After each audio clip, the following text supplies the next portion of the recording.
doesn't matter. We just kind of like start talking and that's how it starts. After so many episodes, I wondered if you get tired explaining where beer cake came from. Yeah, and it seems like I don't know if I tell the story the same way each time, or if I change some of the details. I don't know. I think the major details I think I've been repeating pretty much the same, but you know, funnily enough though, I thought I would get more questions about it. You know, I thought more guests would ask about that, but no. Either they're not curious or it just doesn't come up, or, you know, whatever. It is, I mean, it is curious. I mean, names have an origin, where they come from, right? Sure. Yeah. And, you know, what you just said, like, sparked an interest. Like, if you told the same story about beer cake, if you told it over and over, like every day for 100 days, would it change? How would it change?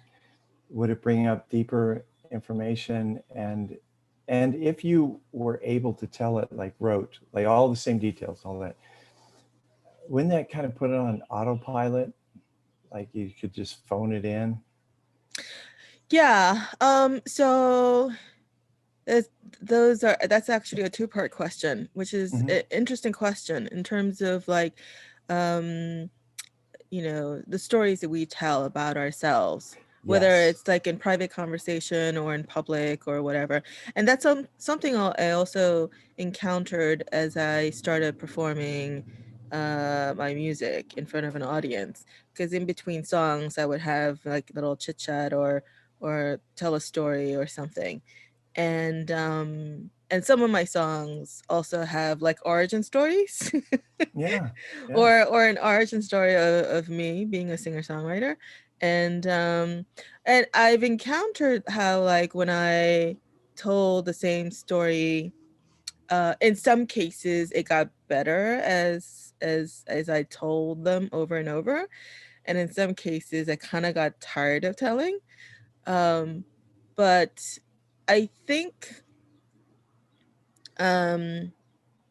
it should get better. And then when I started noticing that, I think I realized like, oh no, this is also part of the performance too, telling those stories, and that should get better. And I think though over time it should get refined. I'm not, I'm not sure about embellishments. I guess like we could add more details to it so it becomes more detailed of a story. But I think in much the same way comics, like comedians, sort of refine their jokes over time, and it becomes really tight, and the punchline becomes really punchy, and the lead up to it becomes really crystal clear in terms of like how it leads up to that punchline. I think in that sort of same way is how I should approach, those little snippets. So to that end, I guess. Yeah. Is that your way of asking? Yes. Yeah, it is. And I'm fascinated because it's like it opens up elements of language and inner reality. But beer cake, I've heard a little bit about it. Tell me where beer cake comes from. Okay, so the name beer cake. So it's the first cake I learned how to make. And so as I find out, the first person in our family who started making beer cake was our grandmother.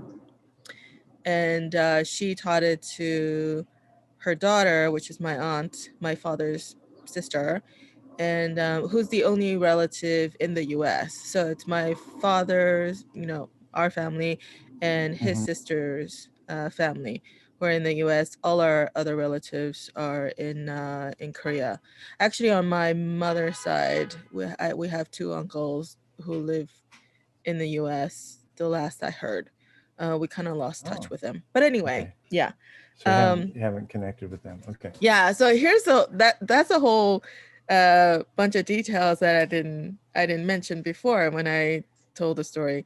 So, but again, I think that's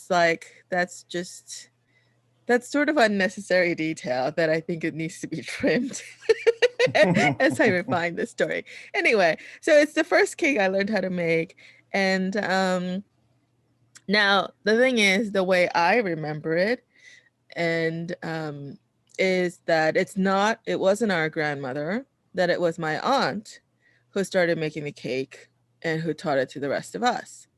Um, and the backstory that I remember is that she went to a restaurant one day, ordered some cake, ate it, loved it so much, and asked for the recipe, brought the recipe home, started making it, and taught the rest of us.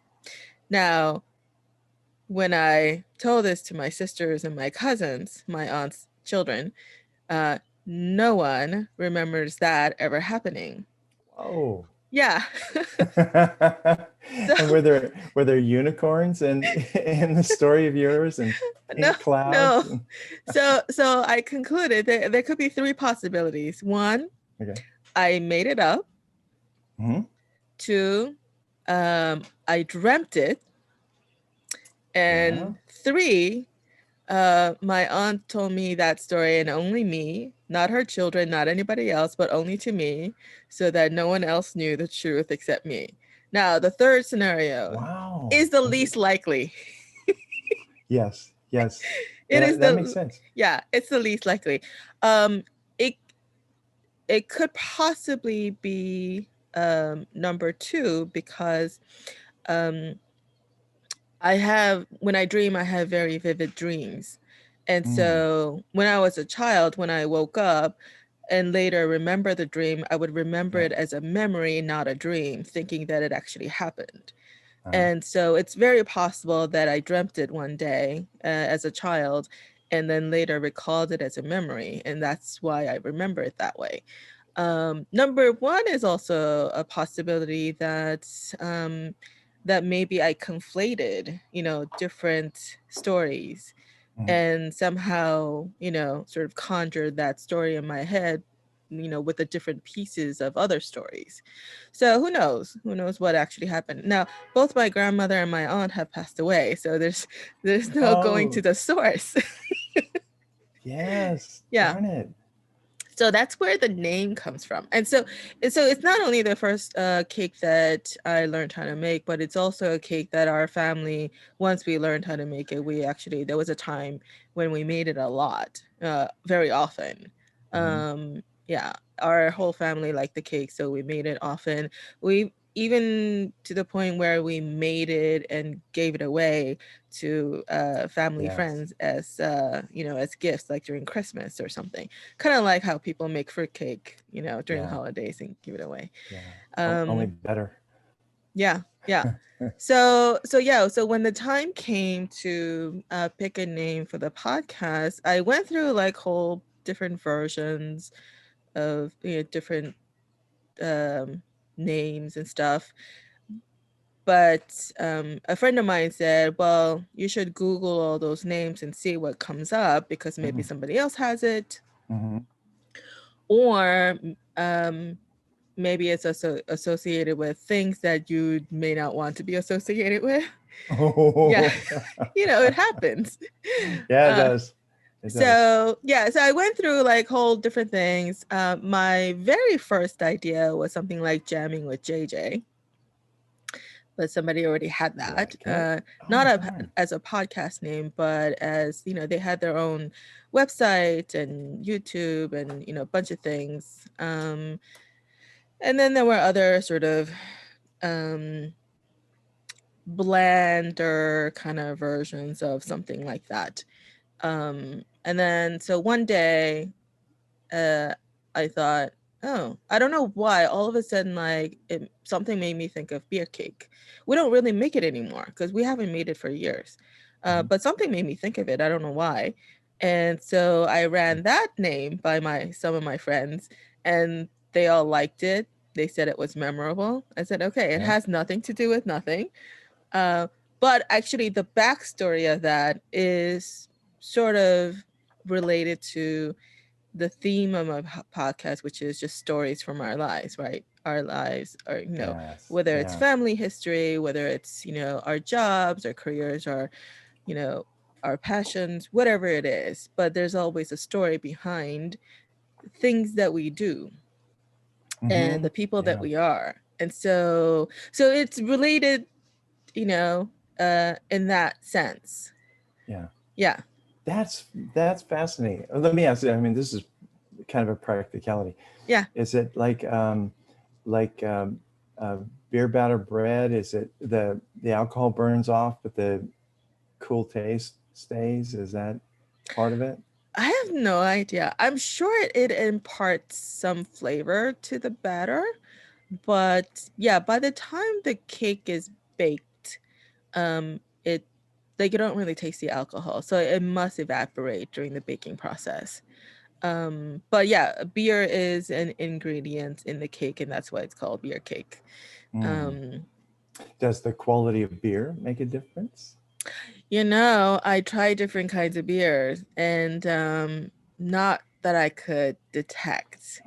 It could be that maybe my palate is not refined enough to detect the difference, Hmm. but I did try couple of different types of beer, and to me, it doesn't really make that much of a difference. Yeah. Yeah. You have a I don't know where this is coming from, but you have different Korean beers, aren't there? Sure. Yeah. Yeah. Yeah. So Yeah, I'm sure. I don't know too much about Korean beers. Now, mind you, our family is not a drinking family. We don't drink. And so yeah. my father didn't drink, my mother didn't drink. Even I think even I don't know about my other aunts and uncles. I'm sure they drink occasionally or something, but our family in general is not a drinking family. So Yeah. which kind of begs the question as to like why for a Yeah. non-drinking family, why they decided to start Yes. making beer cake. I have no idea. Yes. Yeah. And I was thinking like the first cake you make, because I assume it was an easy bake oven, with a little light bulb inside. But the first things you make as a kid, there's a lot of pride and it's fun to give it away. Yeah. I Yeah. remember Sure. when I find something that I like to cook, and it changes over time, but I like to make it and give it away. Um, there was a Yeah. time when I made peanut brittle Oh yeah. for the condos, and I'd give it to the people there. It was just a fun gift to be able to give away, but pure sugar. Well, there's peanuts. Yeah. There's something. Yeah. Um, but what was I gonna say? Oh yes, the other thing is like, how beer comes in six packs, right? You can't buy a single beer unless you go to like a bodega or something, you can. But like if you go to the supermarket or whatever, you have to buy the whole six pack. So I think that was also part of the reason why when we made cake, we used to make a whole bunch of them and give them away, because what are we going to do with beer laying around? Because none of us drank back then.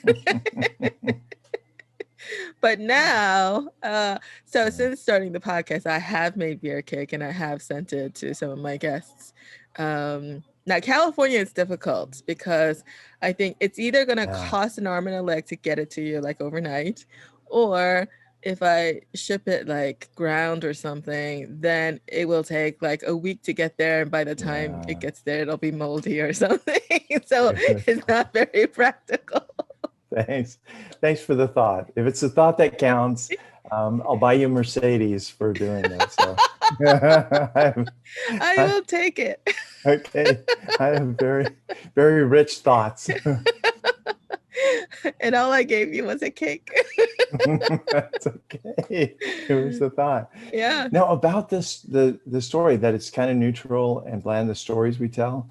I think that's very cool. That because you could put up a nice combination of words and people can project into it, read into it.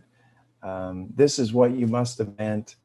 Artists and songwriters do that all the time. People people reading stuff into it all the time is fun. But I love the notion of stories and that we tell stories about our Yeah. lives. Yeah. Love that. Yeah. It's also I think an innate quality. I think we are, I don't know if it's a function of language. Um, I mean, animals communicate too, but it's not language Right. necessarily. They Right. communicate. Um, Not and not it's, in not in yeah, stories. Yeah. yeah. But I think storytelling could be a function of language. I'm not sure. Function of the development of language. But I think there is a sort of an innate sense that we have. Um, you know, I would imagine even before language was developed that we drew pictures. Yes. Yeah, Yeah. and telling stories that way. So I think it's an innate thing, uh, that somehow that's how we connect, Yes. with each other. Yeah. I mean the cultural stories is like one venue, but we say that people are like meaning making machines. We're relational, so we Yes. like to make connections, and our brains hate a vacuum. So if we saw and that's what like some of the movie posters do, they try to capture the essence of the movie in Mm-hmm. an icon. Mm-hmm. But our our brains, if we see something, will start to relate to it and make connections to it, and it's usually wrong. We Mm. come from our left brain tries to make connections. We have limited resources, so we go through the file catalog of like what's similar, and we attach something to it, and it's usually wrong. I would like I want to dig into that a little bit, but before we go further, I should introduce you to everyone. Yeah. So Raymond Jones, the Raymond Jones, meaning, well, people who follow my music know you through Yes. my songs. Yes. So you are the Raymond Jones of 3 songs that bear Oh, your name. yay! There's I Little knew there Raymond was. I Jones, knew that one. and there's a Celebrating Raymond Jones, which I also call the birthday song or a birthday song. Hey, birthday song. And there's Raymond's song. Uh, Wow. yeah, the Raymond I song. just got chills. Man. Yeah, so you are that Raymond. Wow. Oh, I get chills because I don't know that I don't know that I'm a muse for anyone, but that works. Oh no, you totally were. Actually, yeah, those 3 songs may bear your name, but you were the muse for a whole bunch of songs. I think maybe 7 or 8. Wow. Um, it was during a particularly fertile period in terms of songwriting. It was like, um, so it was sometime after you and I connected. It was it 2006 or 7. Yes. So Yeah. yeah, 2000, I think 6 through 8 maybe, or 9. During that time, I wrote a whole bunch of songs. Not all of it made it into the album, but a bunch did. Wow. And yeah.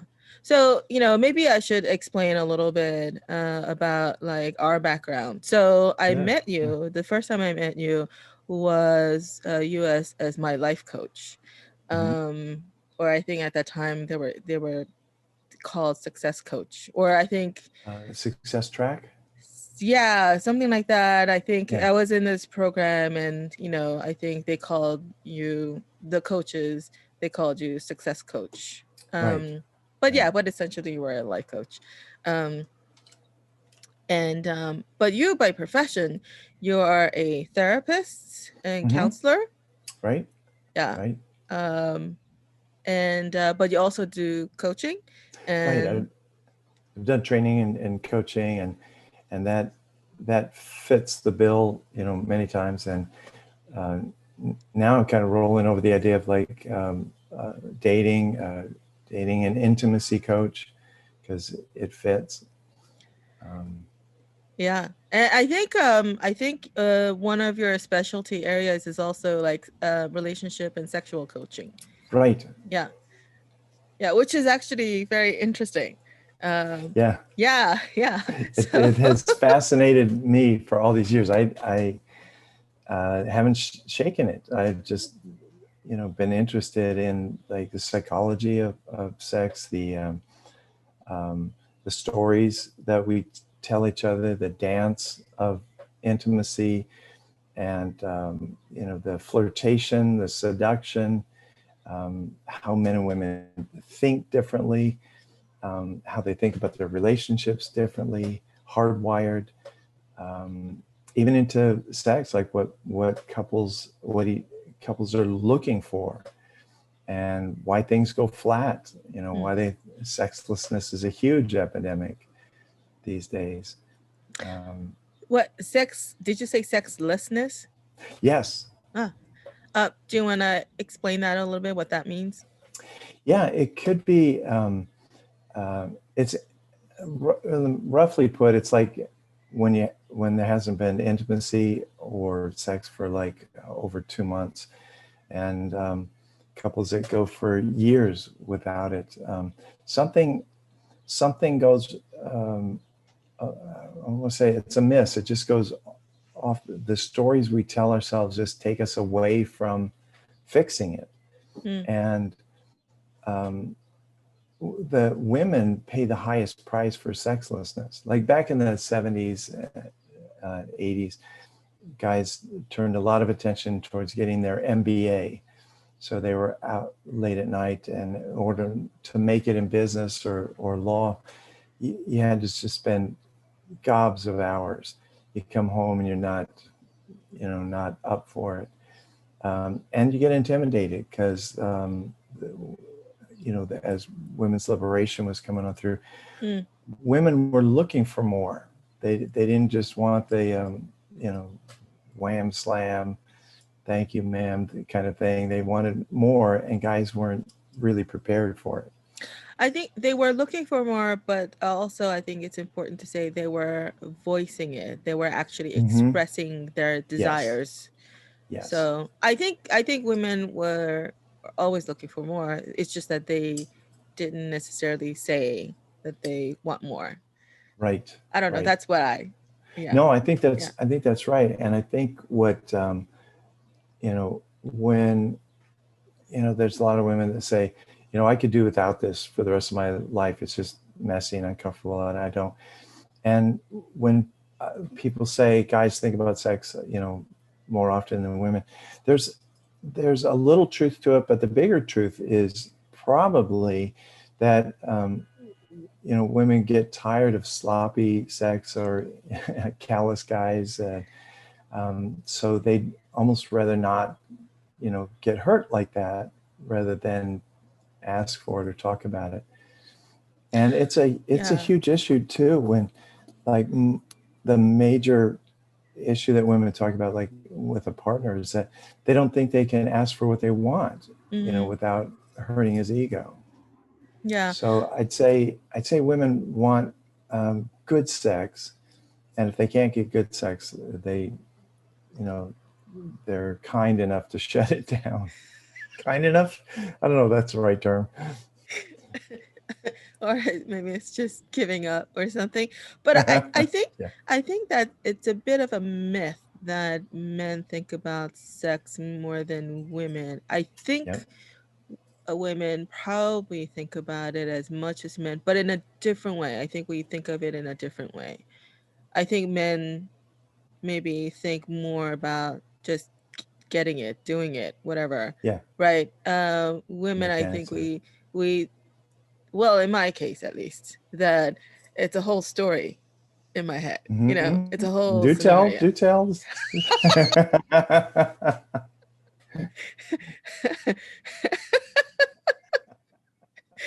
Okay, You now, want a glass of yeah. wine? I'll give you. Okay, now I'm embarrassed. Oh no, I opened my big mouth and now I'm on the spot. Well, I don't know. You I know, mean, because I don't think I'm so atypical because I think like if I do it, probably, you know, bunch of other women do it too, yeah, is yeah. sort of my logic. Yes, it Yeah. works. It works. Yeah. I think you're right. I think it's a myth, and nowhere that guys talk about it all the time. And like show you how juvenile we can be. Like you were talking earlier about your fertile years, and my mind hit the bifurcation of like fertile. That could go both ways, and and you went product, professional. I thought keep it on the high. So, but Yeah, I don't know if that choice of word was intentional or not. But in some ways I think of my songs as my babies, mhm, like I bore them, yeah, I created them. So it you came did. out of me. Well, in some sense, I don't even think that I necessarily created it, but it existed. It just came through me, Right. like I sort of channel it somehow, that sort of thing. I think a lot of Yeah. creatives kind of like um, describe the process in that sense too. Like, Hmm.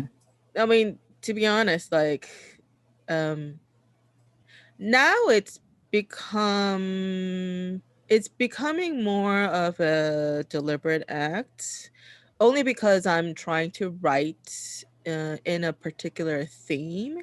Because my second album, I'm actually, it, you know, it I have a theme. This is the story I want to tell. So I'm trying to figure out uh, how to construct the songs to tell that particular story.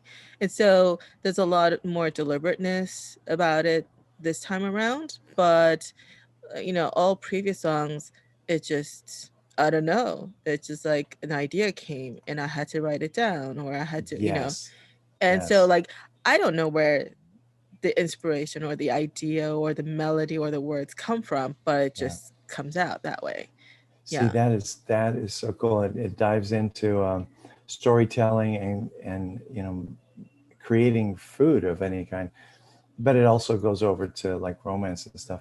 That Mhm. something like comes out of the spiritual realm, and whether you had a lucid dream about the name, how you got the name beer cake. But like in the Christian world, it's like the idea that the spirit can like give sparks of creativity and imagination, and you wake up with it. There's tons of stories where somebody had an idea for a new crossbow, or you know and they wake up and they just start scribbling notes, Mhm. and then it goes to research and development. So there's lots to think that things are coming out of the spirit into the physical world. Yeah. Speaking of, people sort of dreaming these things. So I was going through some old Facebook posts the other day and I came across, oh no, I know what it is. You know how like Facebook sometimes will bring up an old post like and say, hey, this is what you posted 3 years ago or whatever, right? Kind of Yeah, and yeah. and suggest that you repost it for some reason. I don't know why that's ever a good thing. But anyway, one I don't know why. particular, yeah. Well, I guess it's kind of like celebrating memories, I guess. It's their way of like, remembering, helping you remember your past. But there was one of those reminders that, and the post was that I had dreamt that I came up with a song, but in my dream I was aware that I was dreaming somehow. And I think there was two me's. One was the singer on stage singing a new song that I haven't heard, that I haven't, uh, uh, written before. And there was another part of me that was actually watching this from the audience. And so the one who was watching it, somehow I knew it was a dream. And so I in the dream, I kept repeating it over and over and over again so Yeah. that when I woke up, I would remember it. And so I wrote that post, and I actually wrote that a portion of that did survive the trip back to awareness, consciousness. Yeah. Um, but I don't know where I wrote it down because I went through I went through all my files, you know. So like, okay, if I did capture it, whether it was a voice recording or written somewhere, I don't know where it is. It could possibly be on a phone that I lost. So Wow. in the hardware. Wow. This is before I started backing things up in the cloud. So so now it was infuriating to read that, because here it is reminding me of something that that is, I somehow miraculously captured, and now I can't find it. So it's like a tease. There's God sending you a song that will bring world harmony, and you forget it, and some homeless person opens a flip phone that he got at the bank. There's this is great, and he goes on to star and fame and fortune. Oh, I don't know about that. Well, if that happens, good for him. And the thing is, because I don't remember it, I won't recognize it as my song.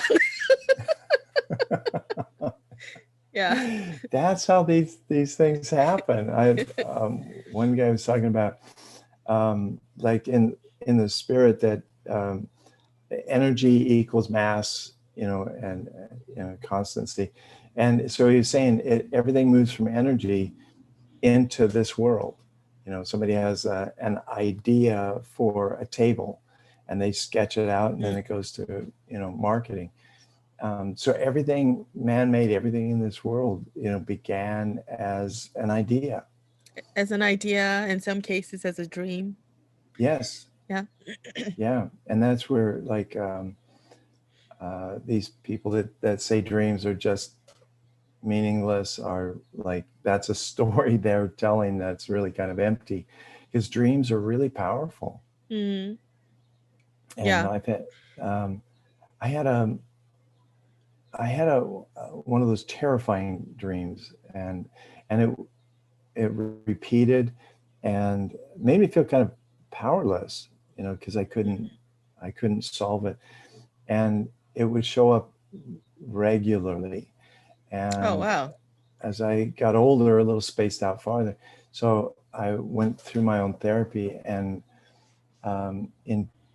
in telling the story of this nightmare to my therapist, we sat with it a couple of sessions, and then I had the dream again, but there was one twist to it right at the end.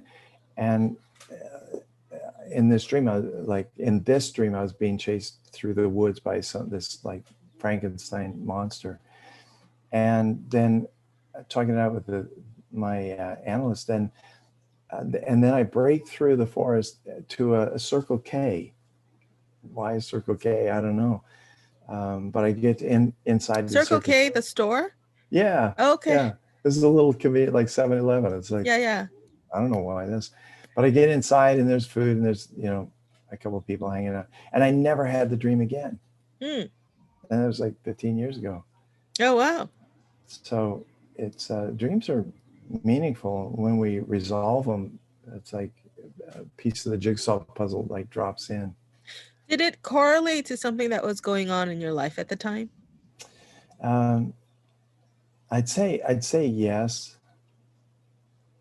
Yeah. Yeah. Um, Um, yeah. I think well, some dreams sometimes have nothing to do with what's actually going on in your life. But sometimes like what you're going through in reality somehow comes through in your dream. I yeah. know that happens. Yeah. Um, Well, I'll tell you, it yeah. was I um, I had a bad relationship with my dad. It started off good. He was a big hero of mine, and then when he fell, he just kept falling. Didn't Hmm. didn't redeem himself. So it feels right to say that the monster that was chasing me all those years was my uh, connection with my dad. That he was big, he was strong, powerful, and it was, he intended harm, and so I could not get away from it. Mm. So when the dream ended, I was a young professional, young family, and I was probably struggling with remembrances of the abuse, and and like putting limits on like my success or creativity. Like, who am I to think that I could be a dad myself or a father, Yeah. and a professional. So I was probably having the dream to say, quit, give it up, don't do this. And so when the dream ended, it just felt liberating. Mm. Um, Wow. Yeah. Um, so earlier you were saying something about the stories that we tell ourselves sometimes and the associations we make and the yes, meaning we attach to it. You said yes. sometimes they're wrong. So what did you mean by that?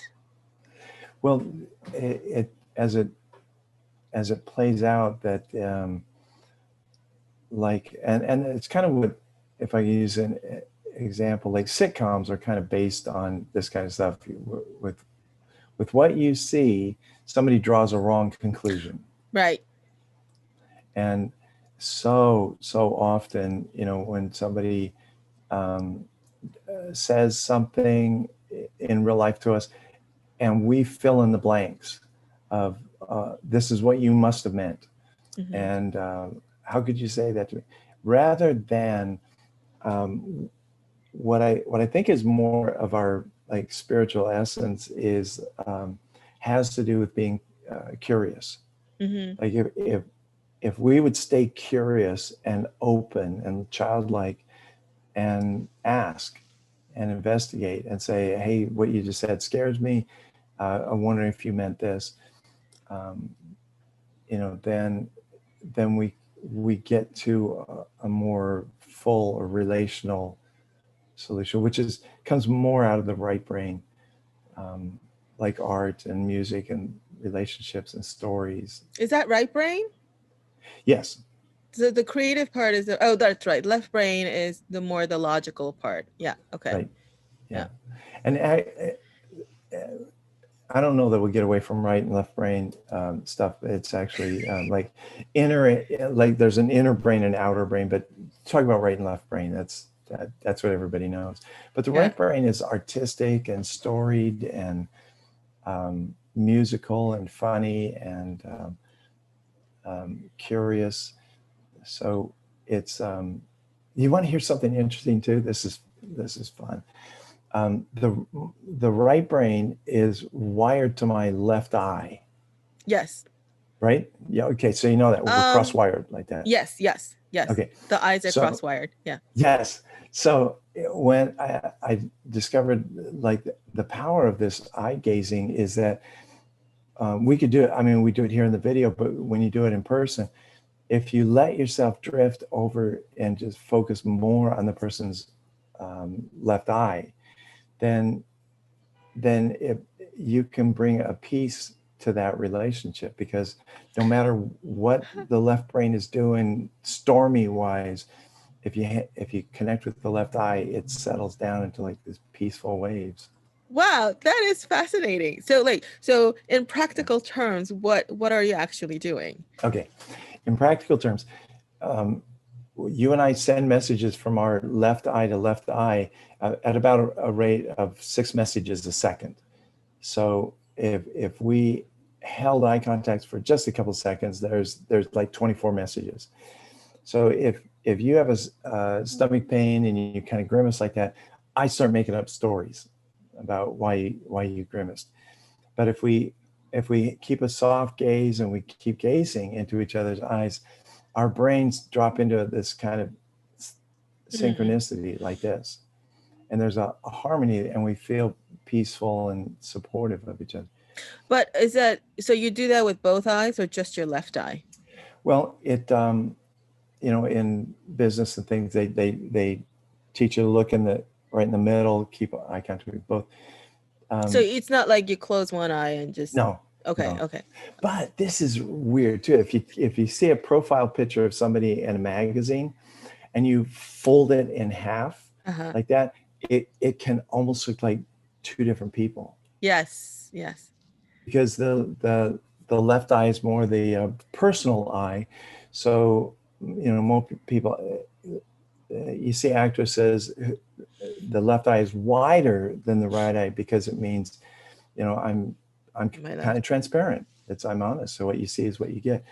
You see a lot of men with a more of a narrow, because it's like, my private life is private. You can't get in. I'll give you anything you want, for the newspaper, but Oh, you don't get interesting. into this. When Yeah. women hold a child, they suckle a child. Think about it. The child's left eye and her left eye is like 12, 16 inches Uh-huh. apart, and they just gaze into each other. And she, without saying it, she just thinks, I love you. And and the child receives the I love you, and the brain starts to form around I am loved, like this. The child is able to focus almost like a tube, like clarity, like this far. Everything else is blurry and fuzzy and hazy. Mm, Um, mm. so when lovers gaze into each other's eyes, um, they're synchronizing their brain waves and things.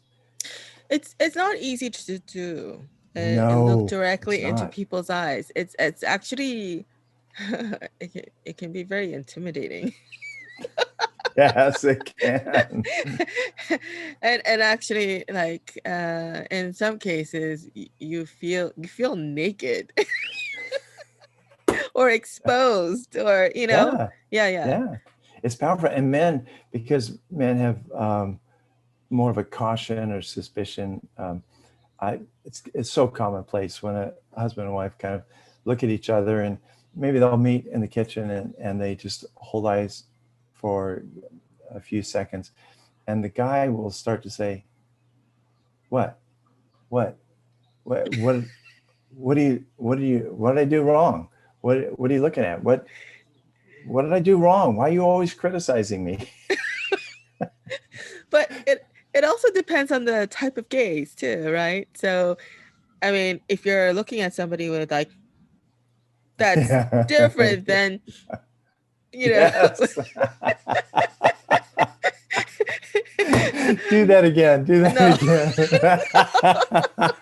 It's on video. you, that was you glamour photo right there. That really was, I yeah. don't know what I'm doing. I was just I didn't even look at myself when I was doing JJ, that could have been the cover of Vogue. that. No, That was no, it's, it it is. I mean, they say the eyes are the windows to the soul, mm, and it is powerful that when men meet women, when they can hold eyes and calm themselves down and just hold eyes in a relaxed way, their attractiveness just starts dialing up, and that's what they say is a confident male. well, in the context of a relationship, I think yeah, it can be powerful, it can be romantic, it could be strengthening the relationship. But when a stranger looks at you that way and that for that long, it's creepy. Yeah, yeah, it's got a creep factor. We call it a soft gaze. So like when you're traveling down the highway, you're focused straight ahead, and you have a soft peripheral gaze like that. So yeah, it's not like drilling into somebody, like eyes down. That's creepy. But that's universally, that's how women flirt. They'll make eye contact for like 3 seconds, and then they'll look away. And if they look back and he's still looking at them, then they're attracted. Right. Is 3 seconds like a rule, or what is the significance of the 3 seconds? Pretty much. 3 5 seconds at the outset.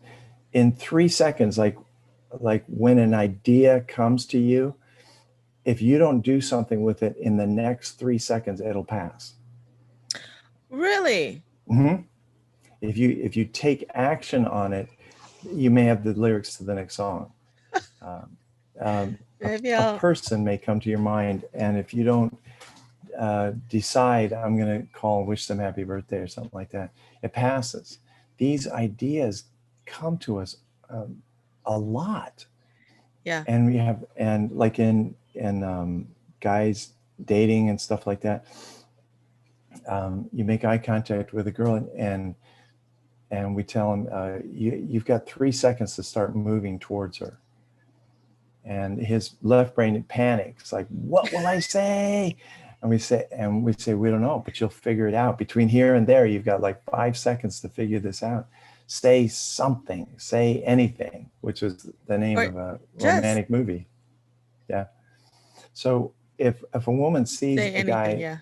making eye contact and then he doesn't do anything, her estimation of him starts to drop, like he's a weak male. And how can I trust myself to a weak male? Well, to be fair, some women are attracted, or maybe it's compassion, I don't know, or sympathy or something, to shy people. If it Yeah. activates the maternal quality, Yes. you got to be aware of that, because if it goes down that road, if the story you tell Yeah. is her taking lead, eventually over functioning, being over responsible, then you've got that mother son kind of dynamic. And my opinion, that is, if it's not doomed, it's not a good relationship, because Yes. And yes, and I wish I had caught on to that pattern. Well, I have that pattern actually. I yeah, wish I had caught on to that earlier. But yes, all those relationships, they all they got ended. yeah. It, being aware of it is, helps change it. um, I think I like growing up early colleges, I probably had the counterpart to it, because I didn't have good male training or masculine training, so I probably had those signals of like needing, care or nurturance, and those relationships didn't end well for me. I could still be friends, but I think, I think I gave off those signals, which I painfully had to be aware of and grow through it. Yeah, I think that might be the story that a lot of us tell. Yeah, Yes. yeah, We're all in that same boat. Yeah. yeah.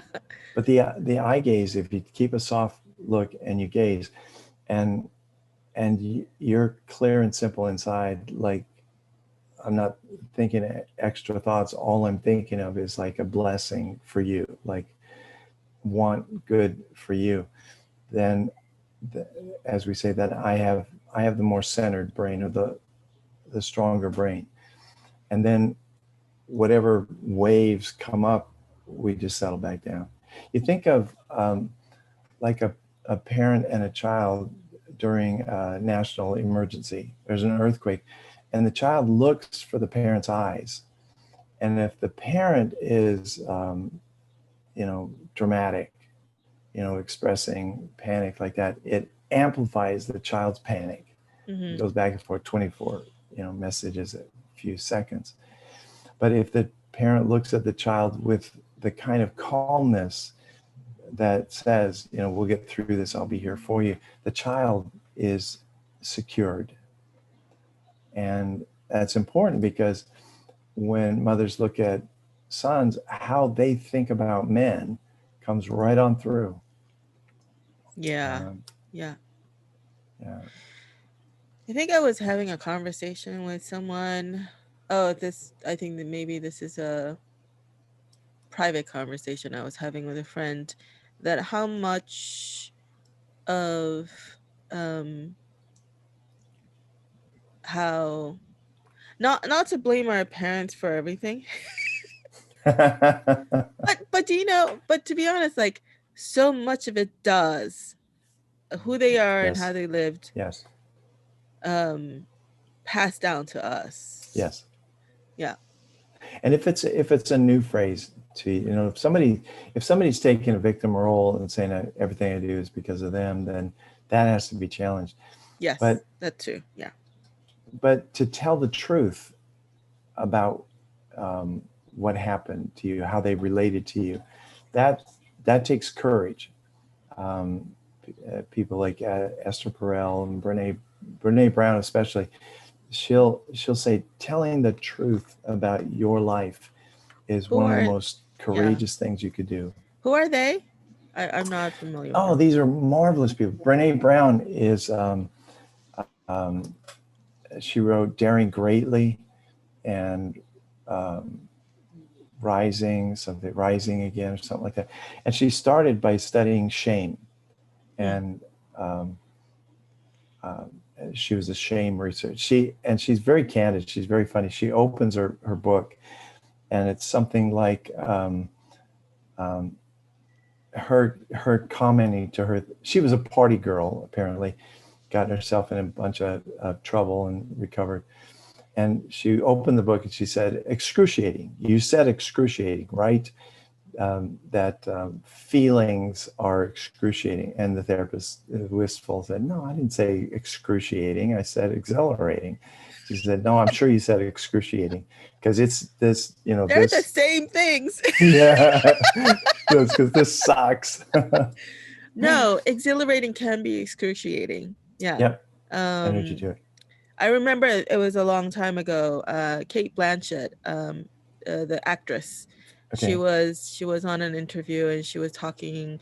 I don't remember exactly what she was talking about, but she just kept saying it's heartbreaking. And even when she was talking about positive things and good things, Mm-hmm. she was kind of describing as things in life as heartbreaking, and I understood exactly what she meant. Yeah. Yeah, it's, I think anything deep, Yeah. it's fucking painful.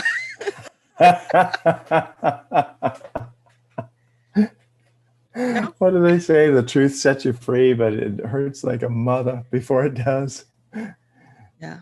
Sorry. It is painful. And to be able to share your story with somebody is so healing and so liberating. But here's roughly how it goes. Like this blends in with neurology too. Is that um, if a girl comes home from school and tells her mom the story of how they picked on her at school, and the mom just says, toughen up, that shapes her brain.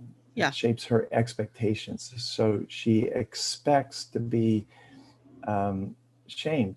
So add 30 years, she's an international banker, and when she tells the story of her life, she's anticipating shame. So these people that say forget the past, don't look back, are like foolish, because my past is always coming into my present. So when she tells her story to someone she trusts and someone she cares about, then when she's not shamed, it's disorienting, confusing, like this isn't the usual response. And so when she gets an unusual, compassionate response, you can imagine it's like uh, for the first time, like freedom. Yeah. Before the freedom comes, floodgates. Yes, yes. Are you comfortable talking about what just came up? No, it's fine. So this is not the first time I teared up on my podcast. I know. It's no, it's apparently a thing that I do. So just I I appreciate that about you. I honor that, and I'm grateful for your um, Stop more, it. more than your honesty, it's like I'm on a quest to find authenticity in this world, and so when I find someone like you, it's like, man, I just Well, want to honor your authenticity and like, thank you. But yeah, let's move on from this. I don't want this to be the focus. yes, Yes. got it, got it. So, Let me yeah, finish about yeah, one yeah. more about eye gazing. Um, uh, the way the male brain is wired is, uh, shall we say, it's like kind of wired to be ready for aggression.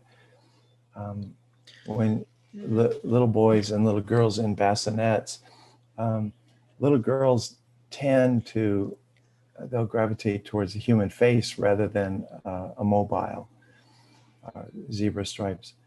And for most girls, you could look at their eyes in a soft gaze and coo with them and just like play, and they'll hold eye contact for a long time. Boys are quite a bit more skittish, and they'll avert eye contact like a sponge to kind of absorb what they just saw, and then they'll come back, and and if you're compassionate with this boy, if you raise him to hold eye contact, it grows his brain. His brain circuitry grows. So Huh. women when they hold eye gaze, their brains grow, and partially we see it like that. Boys have a greater startle reaction when they're in the bassinet or crib or something like that. If you loud noise or something like that, they jump like that. They're alert, and their eyes focus into this like periscope, into the telescope, into this narrow focus. And that's why, like on the golf course, somebody can hit it, and the guy can track where the golf ball goes. A second into it, women are saying where to go, where to go. Their vision is wider, more scope or vantage point like that. And maybe it's because if we roll it back like 50,000 years, um, if 3 or 4 of us guys are out there hunting boar or elk or something like that, and we have to be very quiet, and we don't talk, and we hear a snapping, we jump like that. Like, what is that? So the startle reflex is seen from boys from early on. So when adult men meet each other on the sidewalk, there's this unspoken distance of like 6 feet. So we're crossing on a New York sidewalk, and we look to acknowledge, I see you there. And then we look away because we're not combatants, and we pass like that. If you hold eye contact for like 3 seconds too long, like this, it activates the male aggression, Yes. and you get, yeah, Yeah. you've seen that. Oh no, I probably, but yes, I can see that happening. Yeah, That yeah, a man would interpret that as aggression. Yeah. yeah. It's like the alpha dog, and you get that kind of New Jersey reaction, like, what you want a piece of this? What are you looking at? What are you looking at? And it's Is like, is your what? is that your imitation of a Yeah. typical man? More, I was going for more of a New Jersey, Oh, oh, oh. That's flatbush. your interpretation of an East Coast man. Yeah. Um, You are a great improv artist. hey, I want to pause for a second because there's something in my eye that I need to attend to. So I'm gonna pause the recording for a second, and I'll be right. I think they call it, tears. But No, no, no. There's something irritating in my eye. Yeah, yeah. Okay, shut up. okay. Okay, I'm gonna pause. Hold on. I'll be back in a minute. Okay. And we're back. Your your screen holder, your photo, like when you're away. Yeah. Um, uh, here's how I identify this. The story that I started to tell myself was that it looked like like a strong, powerful woman, like an activist in the Really? 60s, 70s. Yeah. I actually have gotten um, one comment I got was, "Oh, I know this." So that photo, well, that photo that you see is what do you call it? I use this app to kind of like make it look different. So it's not the original, right? Hmm. Um, you know how like there's these apps that could make it look like a sketch or or pixelated or Yeah. whatever.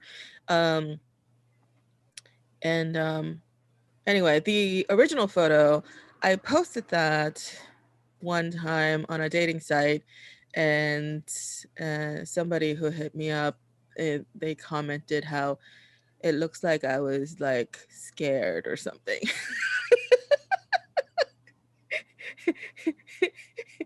See, that's Yeah. how it goes, because you put up a picture, and we create a story about that. So if he, had a chance to talk with you, or meet you or date you, or make out with you, I mean, he's got this story that she is scary, and who knows, maybe he likes to date someone,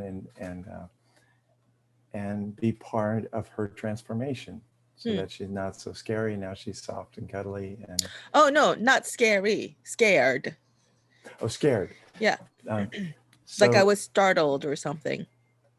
yeah, I didn't see that. I saw strength. Um, I think the original photo, uh, the expression actually looks quite different. It looks actually a little harsher than, yeah. So that's why I sometimes like manipulate the photo, so that it um has a certain like tone, not mhm. not necessarily color, like certain atmosphere about it that I want to bring out. Yeah, Yeah. yeah. I'm looking for the app that I can shade it and kind of make me look like maybe George Clooney. Can you make me look like George Clooney? Um, Nah. but that's how it goes. If he sees a scared girl in there, um, I'll jump to the extreme. Sociopaths look for that, and when they see someone who's scared, they are drawn, like a moth to a flame. They are drawn to like intimidate and scare people. They are constantly scanning for their next victim. You know, Other guys look for, if he saw a scared girl, he'd look to a rescue.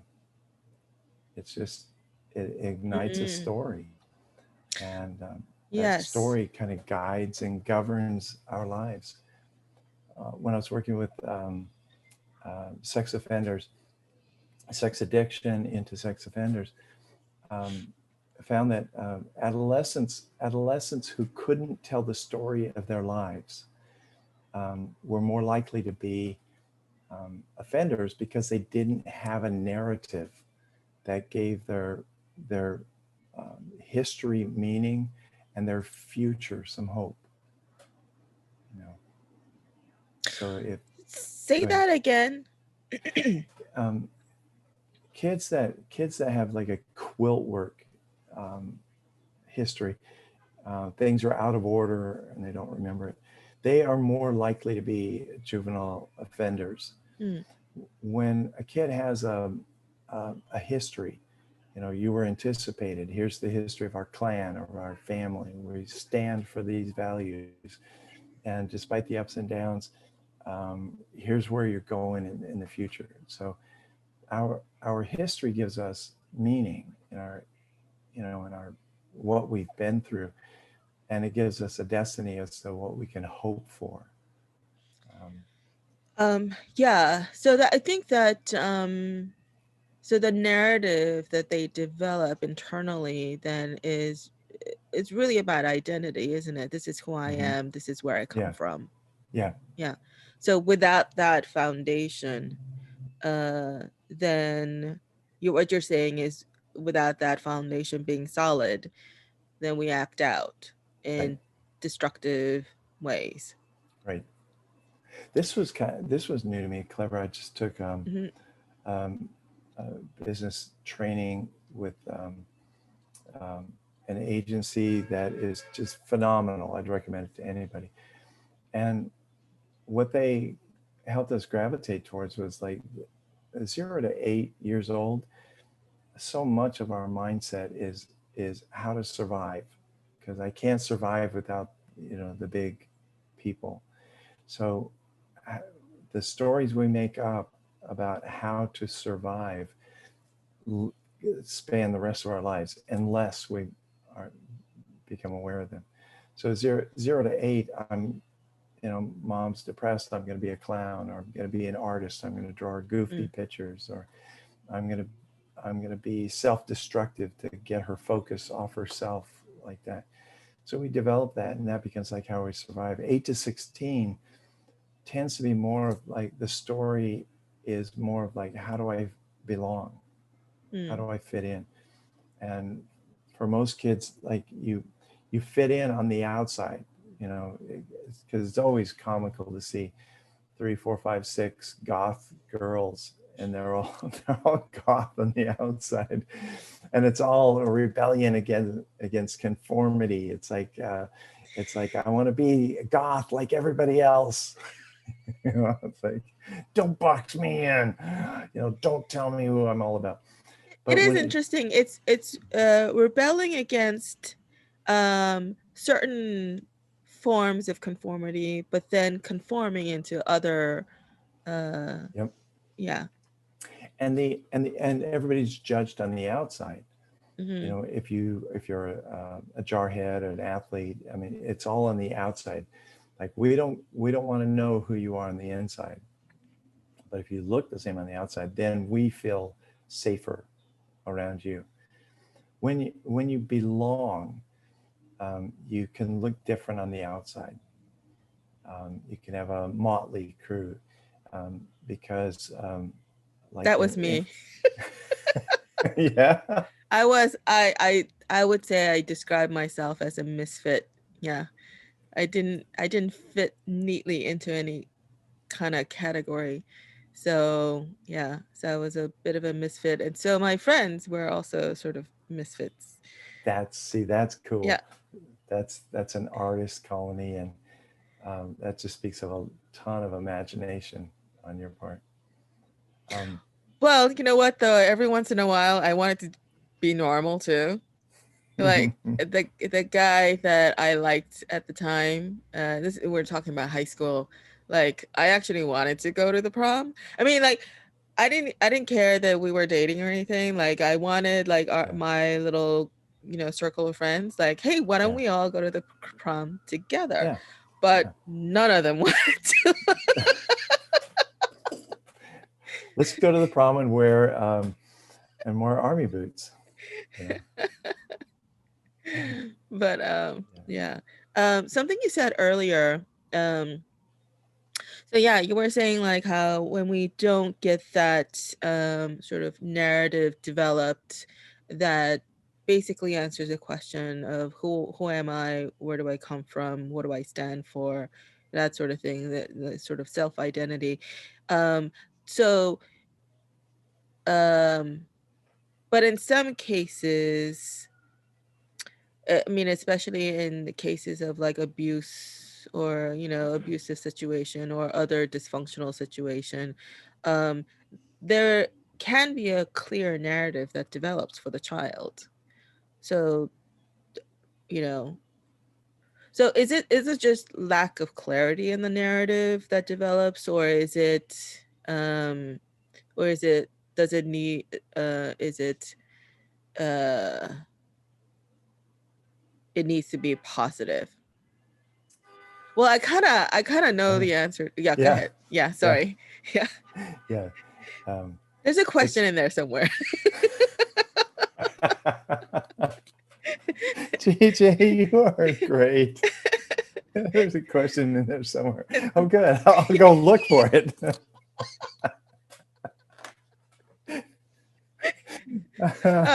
You know what? Actually, my first episode, at some point, like I was like rambling on, and I told my guest like, there's a question in there somewhere, but like she understood, what I was trying to get at, so she answered it.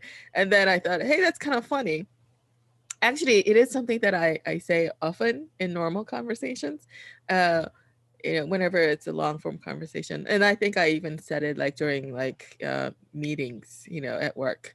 Um, where I have this like long preamble, but don't exactly formulate a specific question mark question, Yeah. but there is a general understanding in terms of like what it is, what kind of information I'm trying to get at, and so the person I'm addressing understands and responds. But because of the long preamble, I kind of like lost the question, so I would say there's a question in there somewhere. I don't know where I picked that up. I'm sure I heard it somewhere, and then I picked it up and I started saying it. So the first few episodes that I did, I kind of worked that into the Nice. conversation, and I'm thinking, Nice. hey, maybe this could be my thing. But then after a while, I just kind of like forgot about it. So here it is again. Yes. That's So so nice because what was my question?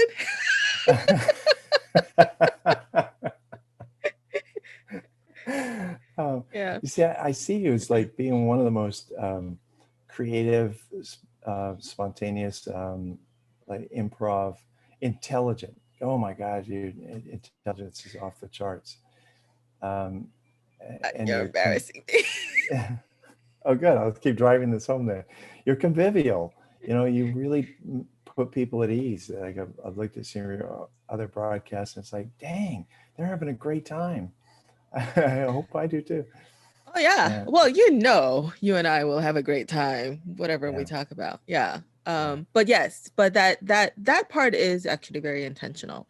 That if nothing else, I want this to be a pleasant and enjoyable experience for my guests. Yeah. Yeah. It is. It is because you have a nice blend of like volunteering information of yourself, your own stories, and and asking questions that are deeper and helpful and appropriate. And when it gets too personal, you let people come back to it. When I was studying tantric sexuality, my instructor uh, at, invited us to ask questions. She said, but it has to make a distinction here. I don't want you to ask questions that are interesting. I want you to ask interesting questions. And Wait, I don't want you to ask questions that are interesting. I want you to ask interesting questions. Yes. Okay. you Yes. get it? Yes. What do you intuit from that? Right So, there. yeah. So questions that are interesting, I feel like that's kind of getting at like um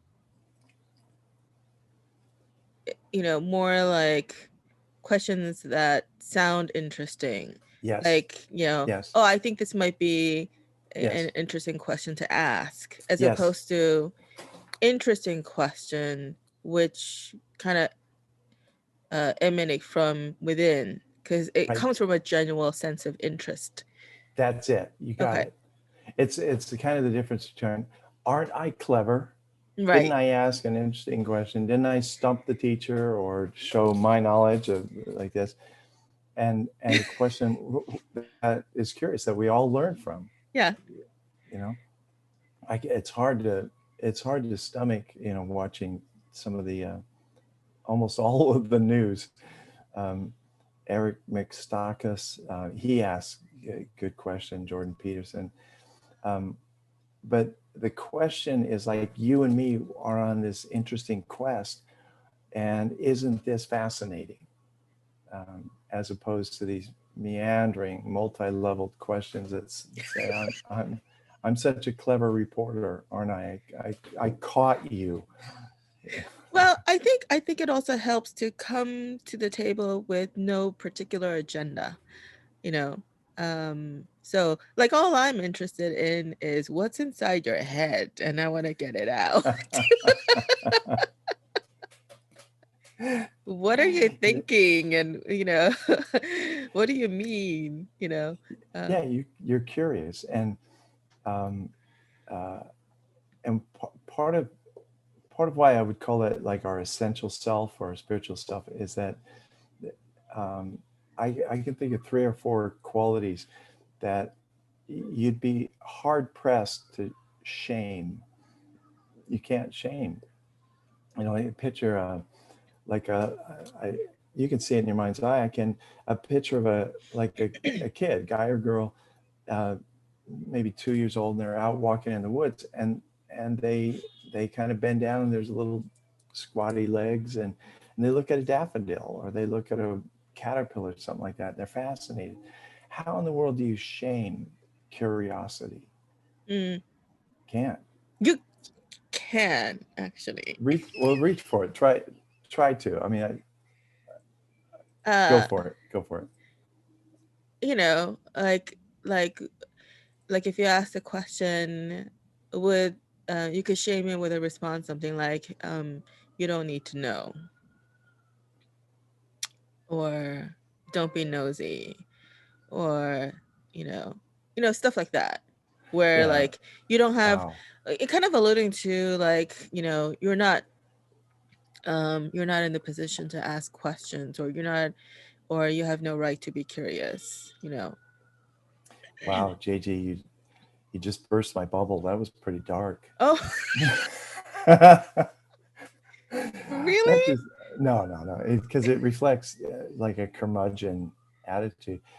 But if you're just being curious, it's like the taint doesn't get on me. It's like I was just being curious, you know.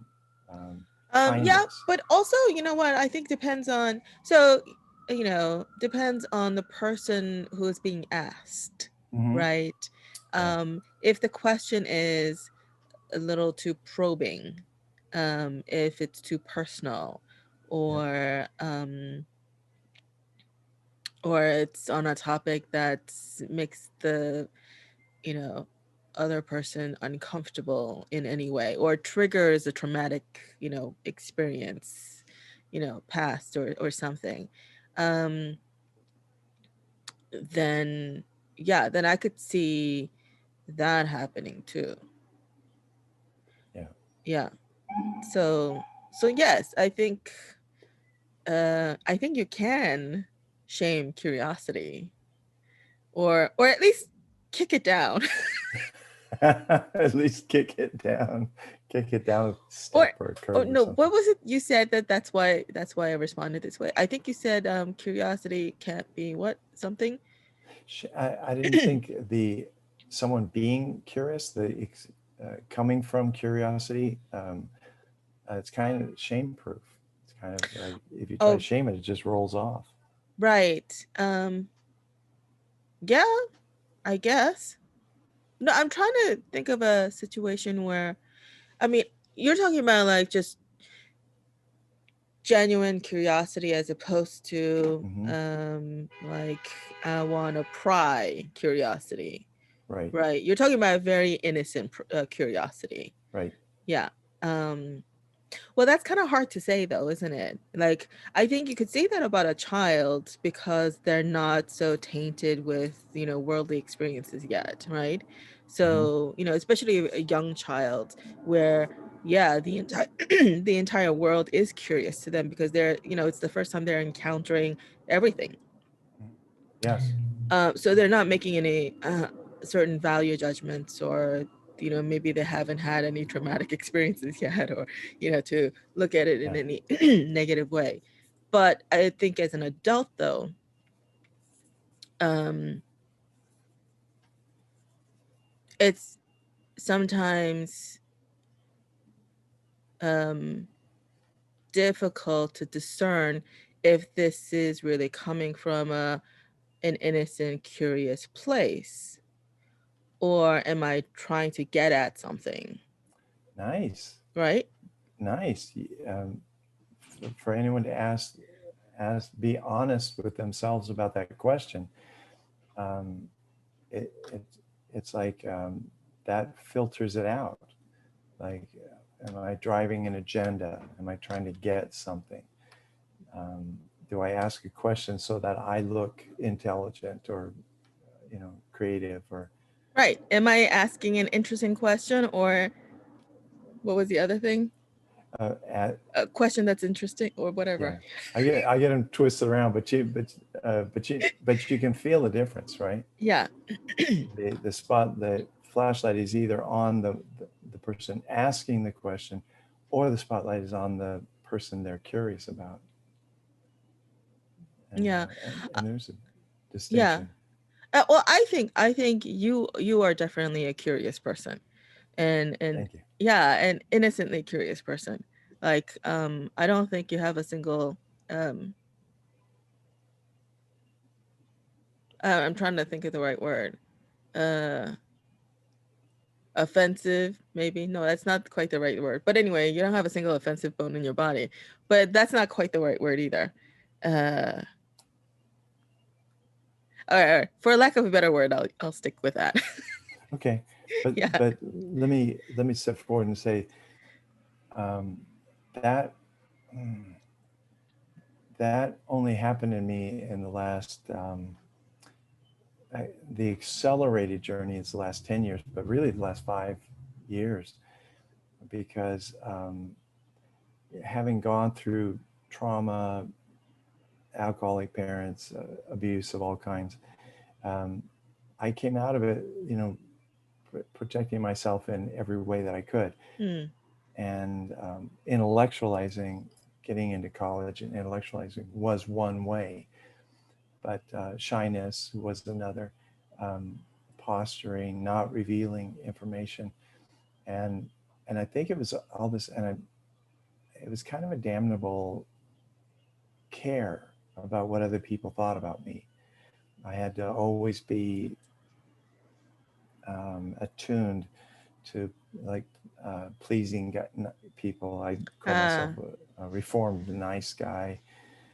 Um, Oh, you're a reformed nice guy. yeah. So you're not so nice anymore.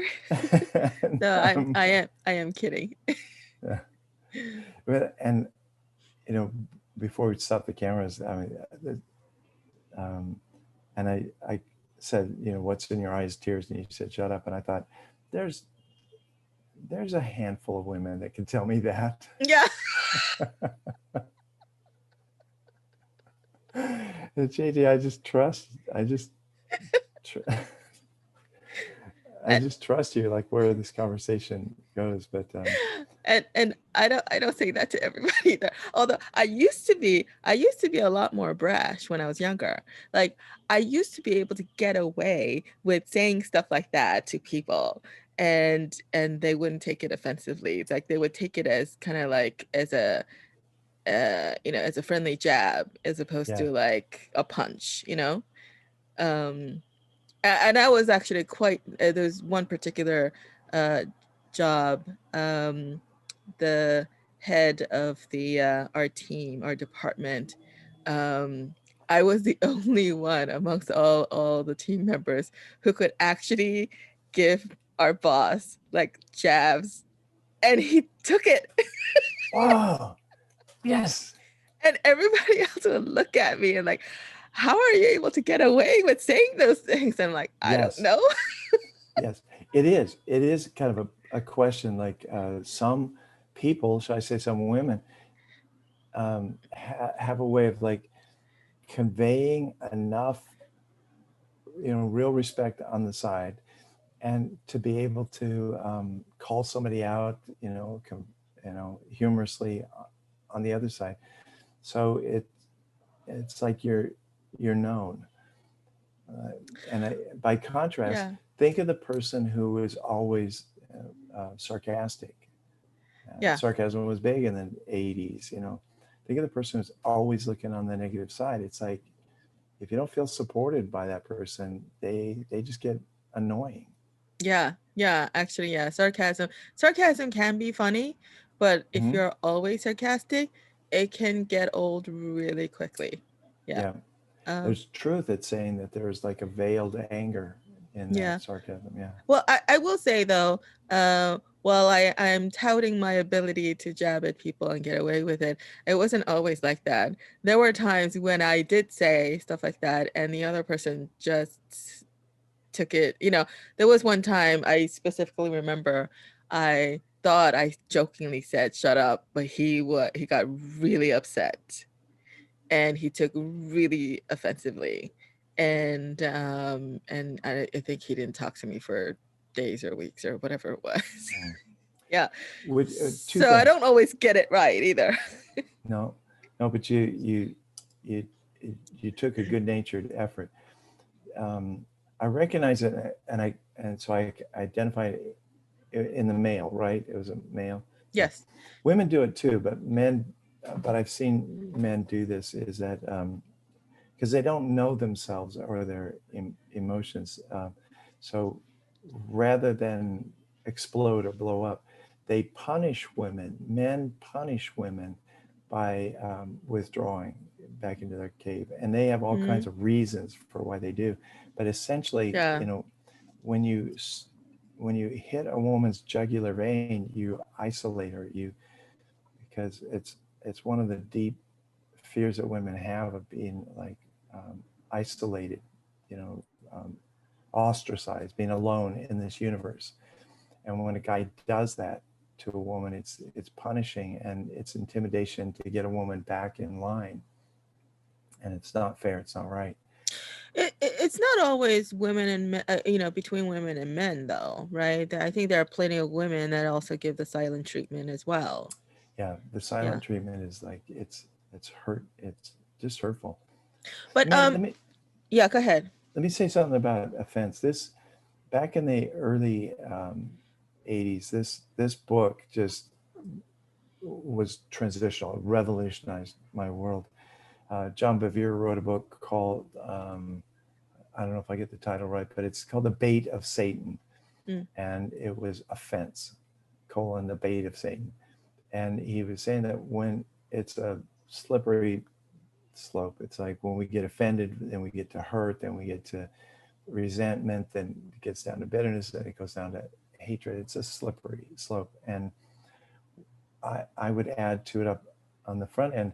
So when we get offended, our egos got, got bumped like that, and and in the like a Buddhist tradition, we might say, so what are you doing with ego? My friend went to a Buddhist priest and he said, my ex-wife is pushing all my buttons, and he said to him, so what are you doing with buttons? And the idea was like unplug, just just get curious, because it's true. Hurt people yes, hurt I've people heard go on that. to hurt people. So when somebody's striking out or saying something about me, more so, if I can gather my wits, I think something I said, something happened that hurt, that came from that person. So I've grown to be possibly one of the least offended people in this world. But because I've worked at it, really worked at not being offended. And it kind of went off on a trail there, but uh, It's fine. That's what it's for. Yeah, we could go yeah. off on any number of trails. Hey, let me just touch on something you said. Um, you were talking about curiosity, and it's before a child develops like value judgments, right? And um, judging, the notion of judgment is, I'll call it like a, bear with the distinction here, but I'll call it like a violent language. Um, I don't have a better creative way. When it's a capital J, when it's a declaration, and you judge something, you're also judging that future. Like if he's a jerk, you're implying he's never going to be anything else. What a loser. Implying he's not going to be anything else, as if I know the future. So when people judge something as bad or judge something as wrong, what happens is we draw an imaginary line in the sand, and we say it's you and them. It's that people on that side of the line are in that category, and we Mhm. know all about those people because we're all unique on this side of the line. So judgment has the quality of dividing and and alienating people. And in Marshall Rosenberg's material on nonviolent communication, he judgment, when people judge something like that, it's the beginning of violent communication. And I'm not thinking of his name offhand, but just a great psychologist. And he said he came from Russia. Man, if I can, I'm thinking so fast, I'm not thinking of his name. He said, but people would rather be right. They would just rather be right. They stake their claim on being right like that. And that's not curious. The case closed. I'm right. And when people are right, they hurt other people, they divide. And then it gets to be more embarrassing to admit when you're wrong or that you've changed. So people that have the same opinion for 20 years better be a helpful opinion. Otherwise, they're just kind of locking into a trance state of I'm right. Yeah. Um, so a couple of things came to me as you were talking, and if I could remember them. That's okay. I'll try um, to slow down. I get so no, pumped. no, no, no, it's okay. Uh, what was it? Something. Okay, well, you know what? It'll come back. Judgment. The lowercase j, for Uh-huh. lack of creativity, is discernment. You Right. have to judge the difference between red and blue. You have to judge the difference between, if I, as I leave my office, the door frame and the opening. So you have to make discernment. I like this. This is helpful. Those are descriptive, but they're not like eternally damning, and they're curious. So when somebody says something outrageous, um, I've practicing, I'm getting there, um, to ask like anything from why in the hell did you say that? And that's a little sharp, but it's like, wow, where did you get that? Tell Hmm. me, talk to me. I'm curious. Like, how did you get to that? And to be curious about where somebody came from.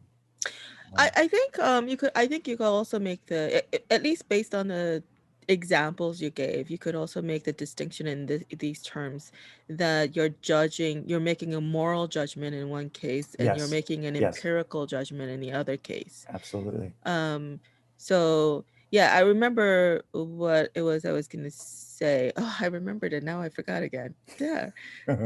Uh, Oh, that's an interesting vocabulary word, and I think of the English crown of empirical, but um, help me out with the vocabulary.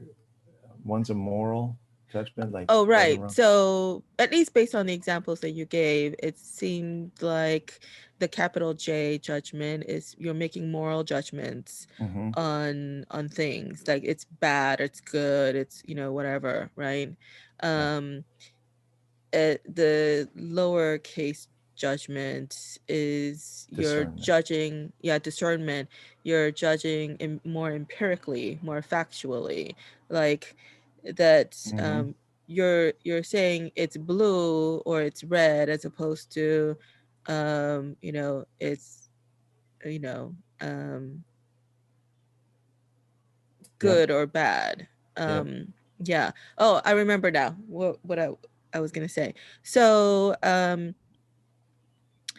also in the examples that you gave in the under the capital judgment was that you're attributing, right? So when you're saying this person's a loser or this person's a jerk or whatever, Mm-hmm. that you're attributing their behavior onto the character of the person. Like like that person is that behavior, Yes. as opposed Yes. to this is a person Yeah. who behaves this way under these circumstances or whatever.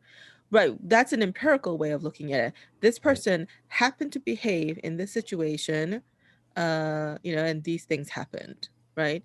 So you're just Yes. looking at it factually as opposed to making a moral judgment, which is this person, because he did this, he's a jerk. That's right. And that's it. He That's can't be anything else. Yeah. right. Mind closed. He can't be anything else implies future, Yes. and I oppose that. Yeah. Yeah. And a cool phrase I'm employing now is like when somebody is showing up this way, I can say, hey, you're showing up like you're drunk. You're showing up like you're inebriated. That's my description of like what I see, the behavior going on like that.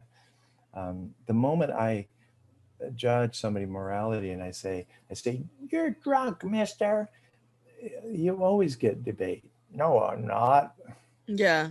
You're uncouth. No, I'm not. That's Yeah. inappropriate. No, it's not.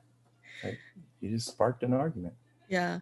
Well, it's actually in the case of you're drunk, is you're drunk, you are still describing his state. But Mm-hmm. if you say you are a drunk, that's Yep. your identity. That's Yep. the identity that I put you in. And because you're a drunk, you can't be anything else. Right. Yeah. And if I put you in that category, then I imply that, oh yeah, I know all about you. Right, right. Which is why people make assumptions about, I mean, I understand that in our minds, categorizing things, indexing things, and associating things is a way of organizing the world so Yes. that we can manage it, Yes. or navigate around it. And on that level, it is helpful. Mm-hmm. Um, and this is why also when people don't fit into any categories that I have preconceived, then I don't know what to make of you. And I Well said. could hate you, fear you, or discard you, or, all kinds of things. Mm-hmm. Well Um, said. but but on the other hand, yes, when we use that information to the other person's detriment, or denying them of, fair treatment, or, Mm-hmm. even by me, I could treat you unfairly because this is how I view you. And that's where, it turns it turns south. Yeah, that's right. That's right. Yeah. It turns south. It goes dark. It gets limited. Yeah. Let me come back to something that you said, because I love talking about you know this subject. But first of all, it's sad that the stats have been there for a long time, that like 3 out of 4 women suffer some kind of sexual assault, unwanted assault somewhere early in life and on up, and that changes your view of yourself, your body. Girls that are abused um, tend to gravitate towards something I did, something I said, or being, just having, female parts. Like something about me is culpable, and boys and men tend to push the blame to the outside. It's something about the environment, so it's sad that women have to put up with us, knuckleheads for so long, and the stories don't get unwoven. They just keep adding up. So at any point that a girl is, you know, molested or abused, she has to make sense of that story, and Yep. right, what it um means about her. Um, Often, girls become women who go to like on that bell curve. They go to one extreme or the other. They either hide their sexuality or they exploit it. Um, so they kind of lost that middle ground of who am I as an adult woman. Boys have the same. The abuse rates aren't as high, but they're high. Um, yeah, I would say they're both high. I mean, you could argue like who where it's higher or not. But I think couple of factors that may, change that statistic. Is one is, um, I'm not sure if boys would necessarily describe certain encounters as abusive or Mhm. assault. It's Right. something that just happened. Um, and also, even if they thought it was abuse, they may not actually reveal it. Uh, Right. yeah. They don't want to But talk about that. I was working yeah. with a guy, for example, and he was acting. He was doing and saying things that like an abused guy would say. And he said, "I've never been assaulted all my life." So as we talk over his history, he starts talking about I don't forget whether it was a Boy Scout leader, youth leader, um, who would regularly, force himself on. And I said, "Well, that's abuse." And he's like, "That's abuse." Mm-hmm. And it's like, yeah. He just never called it abuse. He just thought that's the way it was. Mm-hmm. Yeah. And also, I think, so that in that case is clearly abuse because it's an older person, um, you know, abusing a child. Yeah. But there are also many instances where it's children against children, right? Children Hmm. with Hmm. children. Yeah. And, that children are curious about sexuality also. Hmm. And, they, they play, they experiment, they roughhouse, they Yeah. tease, Yeah. they do all kinds of things. Yeah. And some people may consider that, well, that's just being a kid. And, you kind of go through that. That's how you grow up. Hmm. Some kids may come out of those experiences as, having traumatized by those experiences. In that case, to them, it's abuse. Yeah. Yeah. So, Trauma. yeah, Yeah. trauma. Yeah. Um, yes, trauma. But it's And, you and would. trauma being something that I'm experiencing is overwhelming, and I don't. And so we say the Calvary is not on its way. There's no help. There's no hope coming. So when a situation is overwhelming, yeah, we shut down. We block it out. That's trauma. It's traumatic. Mm,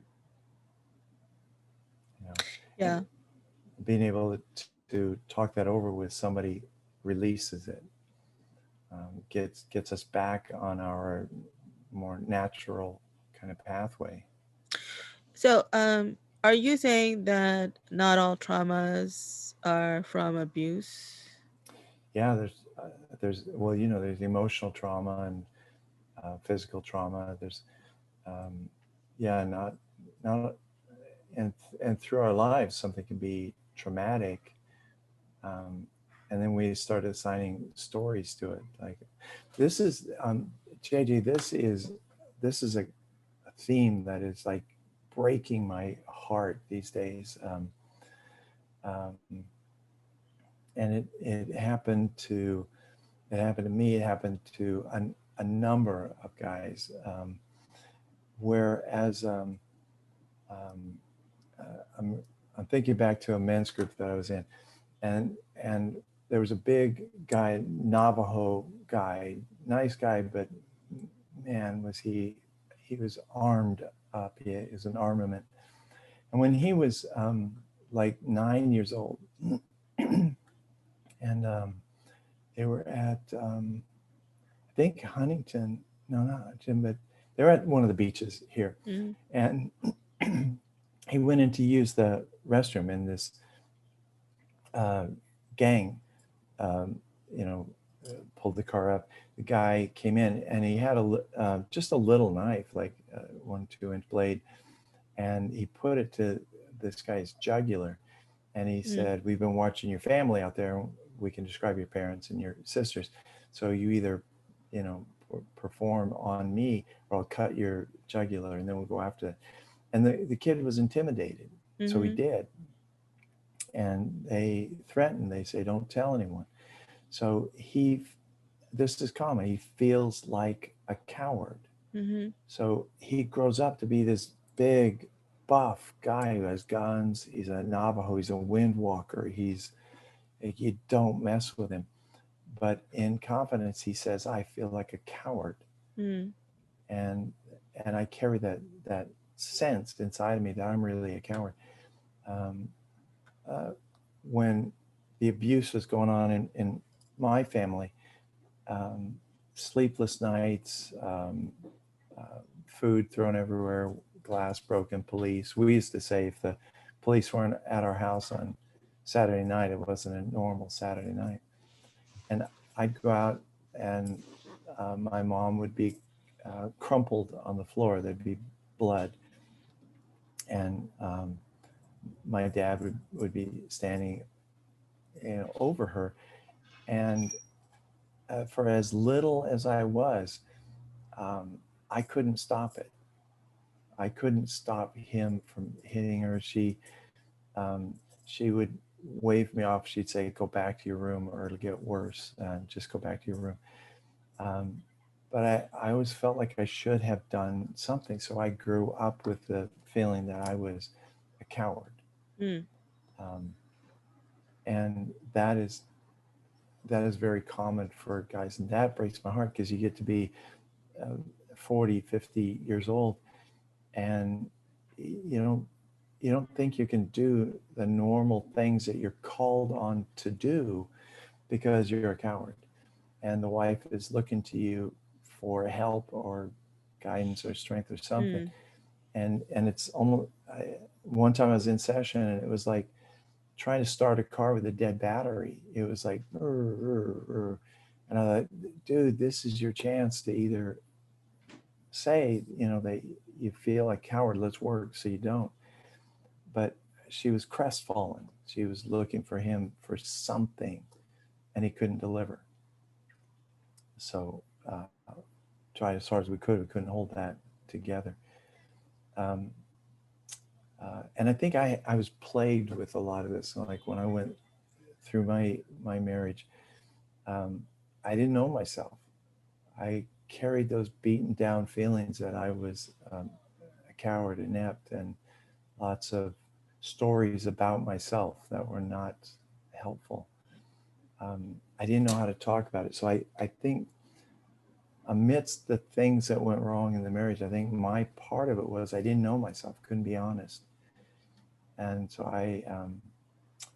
uh, she, she wasn't getting heartfelt responses out of Mm. me. So after like 24 years of this, and I was in therapy a lot trying to figure out, God, what's wrong with me? So as she, I mean, it's a empty marriage for her. And she was, her side of things, she appeared to me very more of a controlling woman, Yeah. started nurturing, but then when you try to nurture a guy and he doesn't respond, then you get kind of annoyed. So um, I think that between the two of us, the dynamics just became toxic, and none of the counselors I was at could figure it out.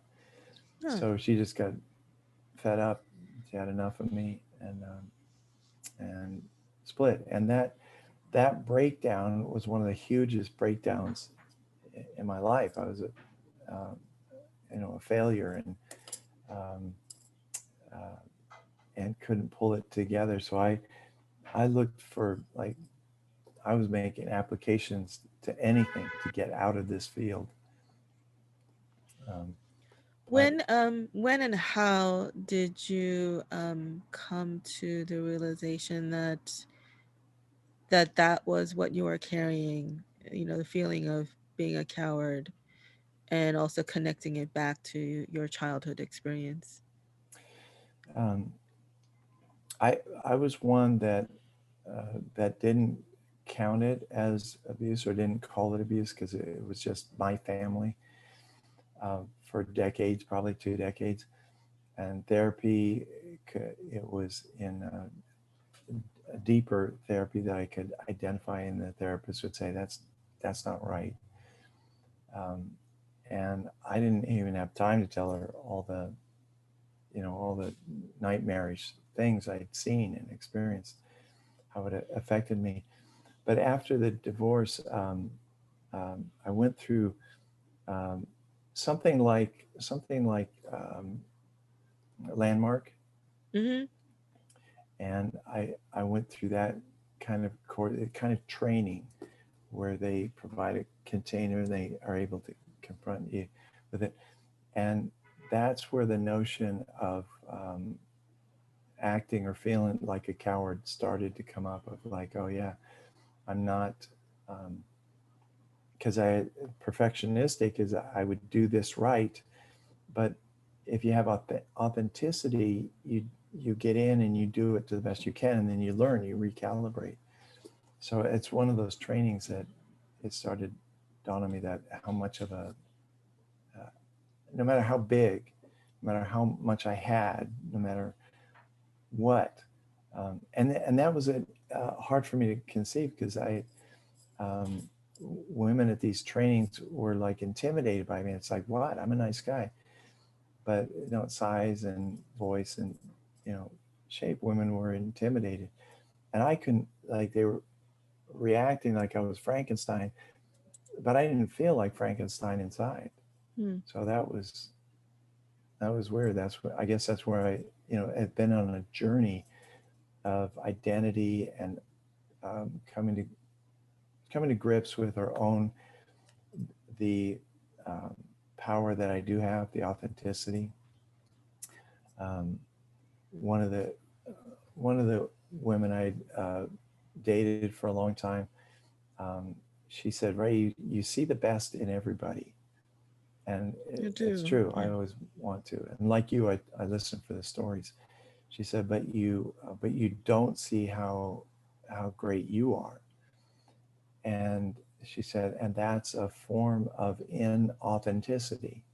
You're Hmm. being inauthentic with how you know the greatness in you, and that stung because I really want to be authentic, but when I realized, oh, I guess I'm not, then I dug into more training, and Uh, that's when got a lot more traction. um, I feel like what she said is sort of piling on to what you were going through already. Yeah. But I mean, I guess there was a purpose to that. I don't know, but whatever. Well, the purpose, But I think the purpose was that she was using it like descriptively, like if I'm not if I'm not real about how good I am at something, um, that I'm good at something, that I can love or care or listen.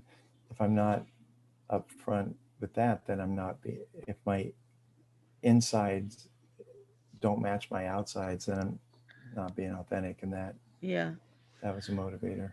Well, I guess then taking that argument that if you're not being authentic with yourself, then uh the kindness and that you're attributing to other people, seeing the good in other people, I guess you could put that into question as well, right? That is that form Mm. of sort of um kind of like how should I put this? I think I can hear it. Keep going. Um kind of like so if you're putting yourself down but always sort of seeing other people in a good light, then is that sort of a form of I don't know how to explain it. Um like it's coming from right. You could see that as it not coming from a genuine place, but maybe from a place of sort of lacking because you see other people or uh you're seeing other people as better than you or maybe you're seeing uh, characteristics that you wish you had. So Mm-hmm. it's coming from a place of lack as Mm-hmm. opposed to place of abundance. Yeah. Yeah. Yeah. And honestly, JJ, I couldn't talk about these things years ago without. First of all, I couldn't talk about them. Then I couldn't talk about them without crying Yeah. because it just hurt so much. You're making me cry right now.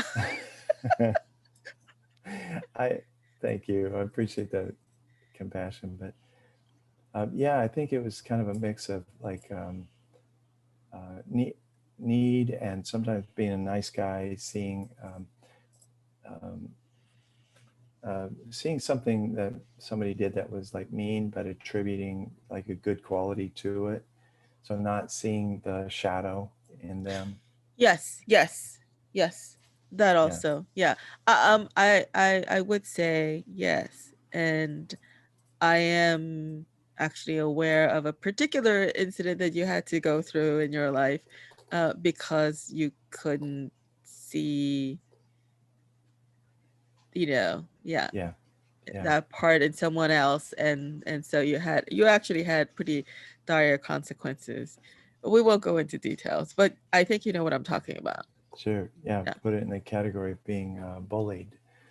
That I was like I was vulnerable to being bullied and didn't see it coming. I just didn't think I didn't think they anybody would do that. You know. Yeah, yeah. Um, and yeah, Yeah. So um, I felt really bad for you actually when that happened. Um, thanks. but I don't know. Is it completely resolved now? Yeah, Okay, okay, that's it's good. done. Yeah, that's And good. That's good. and the life lessons were good, and I grew through it. Um, Yeah. so thank you. So, um, so you were talking about cowardice and I was also thinking in terms of men and women, and I'm not sure if I guess, yeah, women go through that too. I mean, I certainly do. There were certainly incidents in my life when I felt like I could have stood up for someone and I didn't. Yeah. Um, Either I didn't think to, I didn't think it was my place, or maybe I feared the consequences, or whatever that was holding me back. But it's a number of those things. Um, I wonder though, and I wonder if this is the differences between men and women, that if women carry those things as deeply as men do, that sense of um,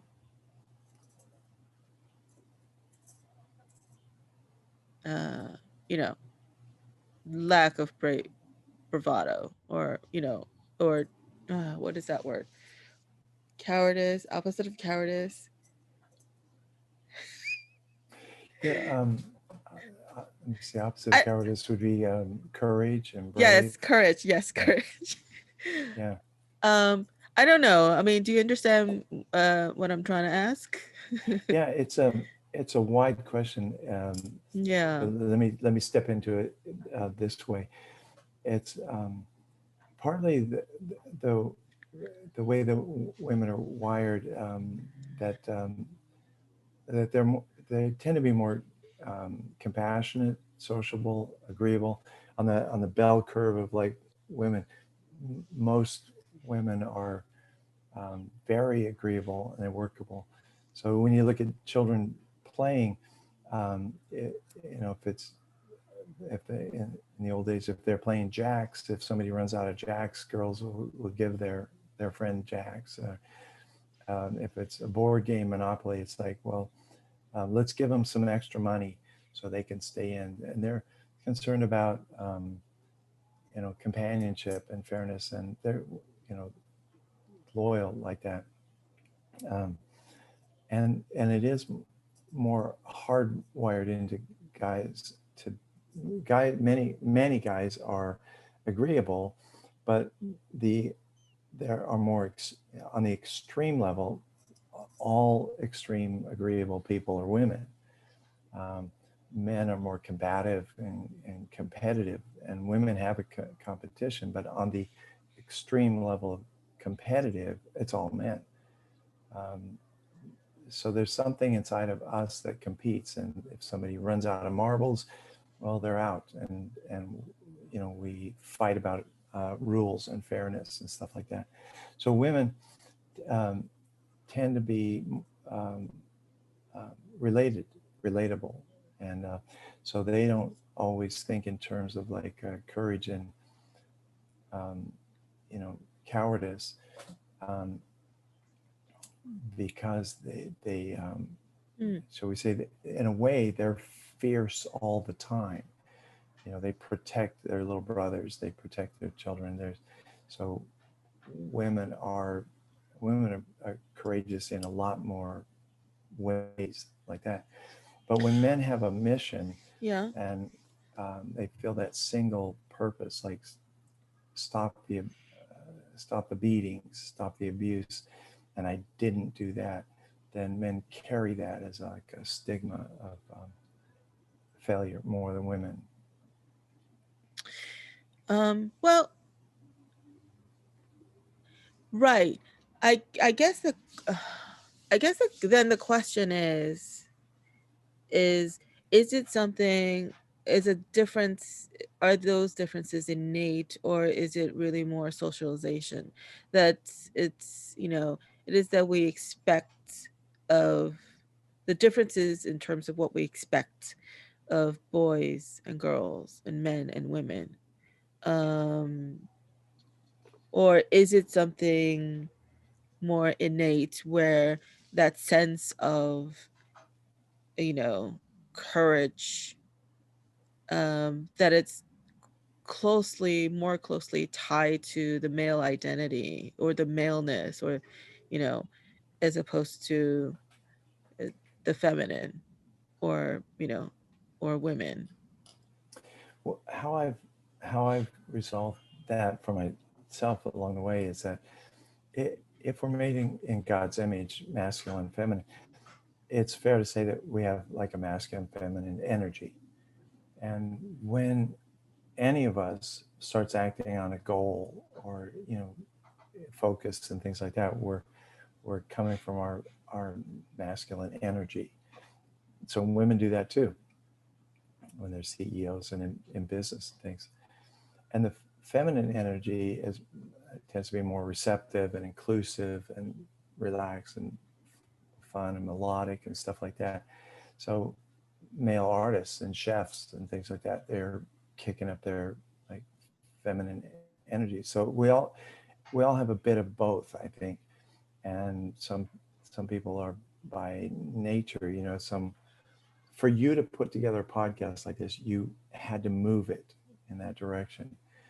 And the stories probably go all the way back as to like um, maybe you realizing you could punch somebody with a toy, and you know and you calmed it down or you became nice. So there's a lot of socialization, but if you ask most parents, it's really kind of innate. My kids, my three boys, they would make guns out of broccoli. They would chew a handle and make it out of broccoli. And little girls will put their trucks to bed. So parents that try to equalize all this, they'll put their trucks to bed. Shh, daddy, it's time for sleep. And so the Tonka trucks have to go to sleep. They just do that, No, that innately. is true. That we uh, form relationships with objects, although men do form relationships with certain objects, Mm-hmm. Yes. like cars. Yeah. Yes. that Listen. that still is sort of confounding because among all things, cars is almost universally like the kind of relationship that Yeah. guys have with cars. It is not exactly the same as the relationships that women have with objects, like Right. their Right. clothing, their shoes, or Right. women supposedly are famous for like having a gazillion shoes. Yeah. Yeah, I don't know that I do. I'm not a typical, I'm not the No. stereotypical No, woman. you're I not. am You're actually, not. you know what? I was hanging out with a colleague one day, and we were just talking this and that and all that stuff, and all of a sudden in the middle of the conversation he paused and he commented, you know you're actually very masculine. And like, okay, yeah. So apparently I have a very um and I knew that. I mean, I growing up when I was little, I was sort of tomboyish. Hmm.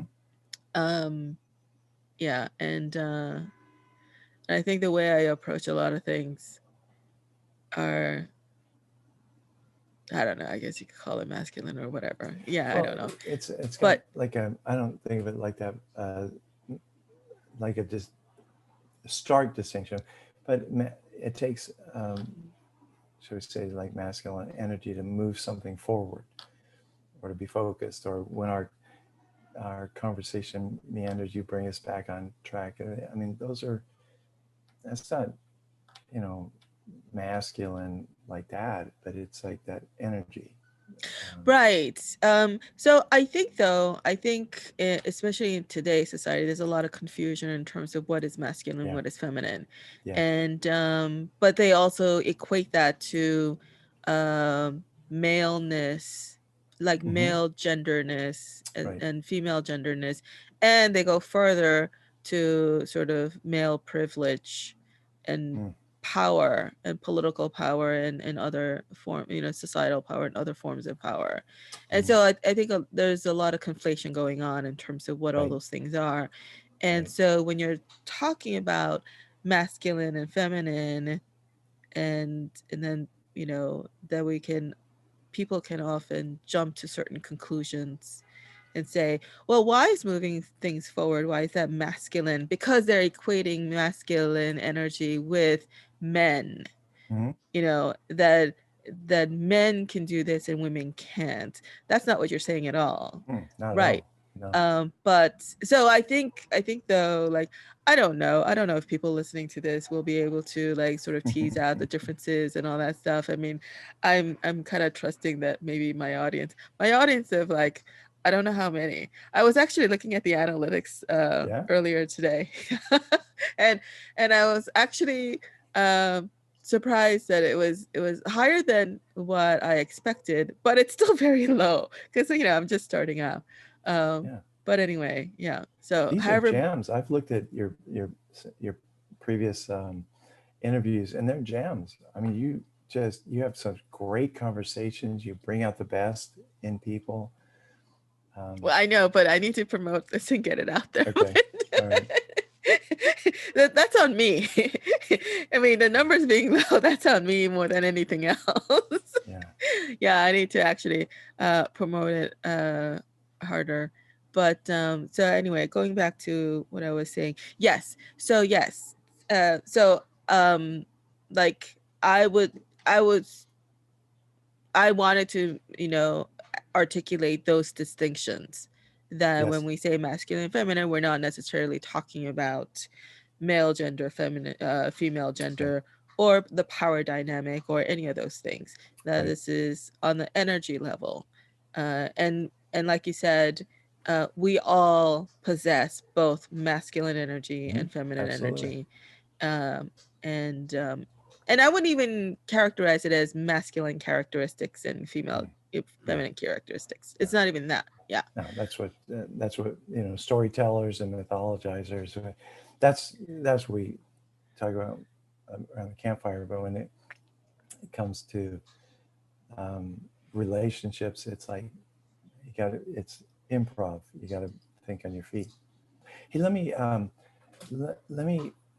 talk um, for as long as you want to, but let me Yeah. talk about like soapbox that I distinction that I made in the Western world when we talk about like romance or sexuality, um, that kind of a American principle of like make it, do it fast.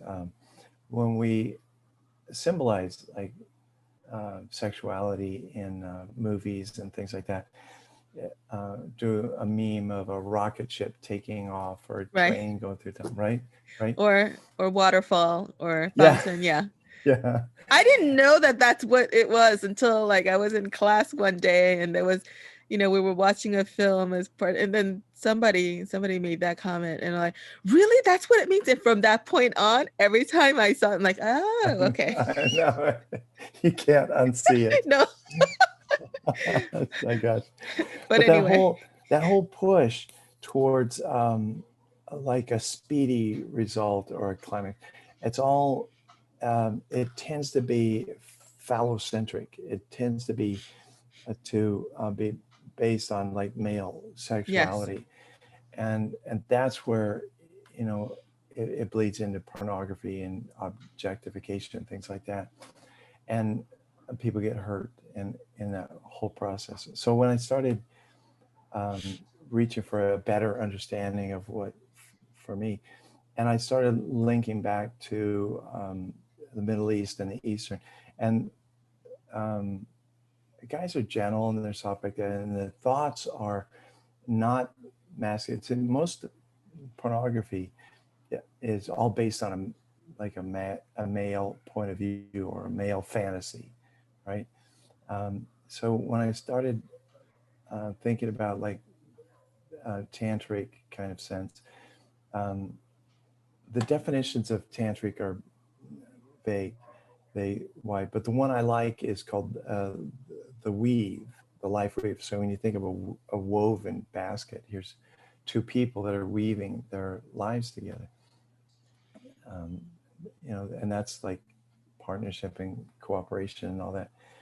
And the focus tended to be on slowing it way down, mm, just not a rush to this.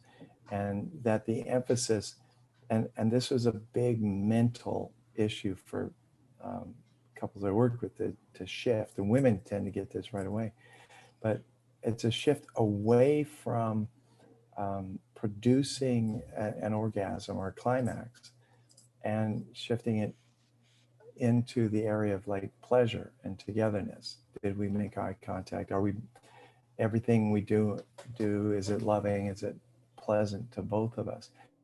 And to get it out of our heads that we have to like like climax like this um, is to shift our frame of reference from judgment, good and bad, over to did we have fun? Are we, are you relaxed? Did we have um, pleasure like this? And women have a tough time here too because um, there's a there's like an unconscious pressure on women to um, entertain or produce something, in a guy. So if they don't please him or if they don't bring him to climax, they struggle with this feeling of self-criticism and failure and stuff like that. But if you roll it over to pleasure, then um, you can pleasure each other, enjoy each other for like, for me, it's like 2 to 4 hours.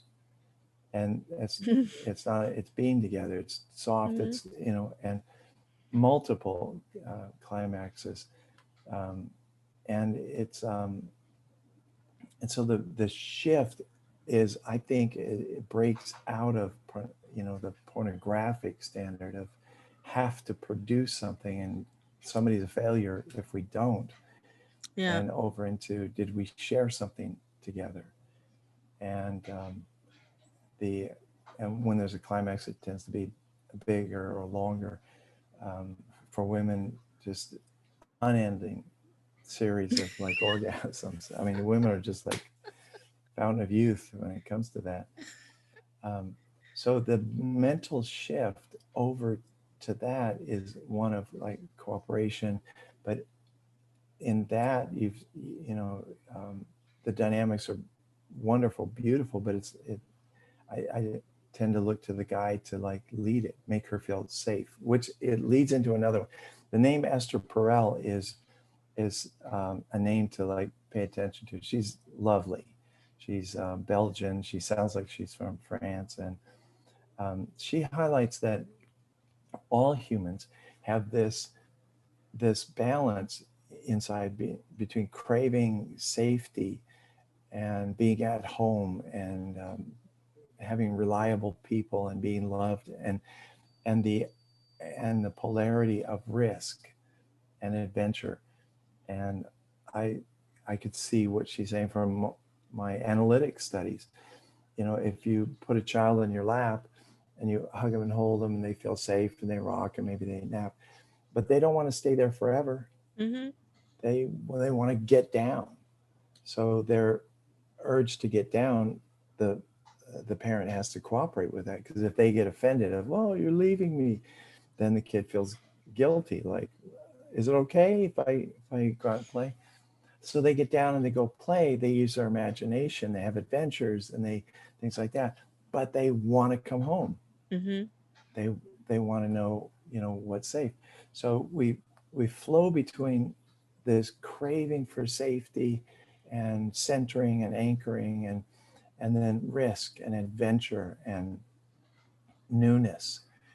And couples that are able to like that understand this and are able to flow between these two can maintain what we call an erotic life. An erotic life is that realm of floating back and forth. It's hours. It's not, oh, JJ, the national average is like, oh man, it's gagular. It'll make you spit. But 7 seconds. No, I'm just kidding. yikes, close. From foreplay to finish, the average is like 12 minutes. It's, you know, it's just Yeah, crass. It's really crass. that's including foreplay. Yes. That's awful. Yeah. So when it comes to like, um, do women or men think about sex, you know, more or less? It's it's understandable that, um, you know, when it's that kind of crass or un you know untender or pulling for verbs, when it's not good, then they just shut it down. You know, they just don't. You know. Yeah, it's also, I think, I don't know if men do this more than women, but it's also, I feel like sometimes it's about the performance as opposed to, Mm-hmm. you Yep. know, the relationship, the dynamic, the, Right. and making it into a pleasant experience. More Yes. about the experience as opposed to the performance. Right. Um, Exactly. yeah. So it's like metaphoric. It's like they go into their chamber, they do romantic um, things, and so it's not this hard humping. It's this it's it's it's gentle hills. It's like sensuality, Yeah. um, taking care of each other. But to do that is a risk. It's exciting, and she's got to be safe with him. Vice versa too. And Mm-hmm. um I think, you know, maybe it's also being vulnerable, right? Yes. And Yes. you can only truly be vulnerable when you feel safe. Yes. That's it. Yeah. You can let me interchange synonymous with, you can only really play when you feel safe. Yes, that's true too. Yes. Uh, so on that note, I'm going to tell you a funny story. Okay. All right. This is way back, I don't know, 2011. 2011.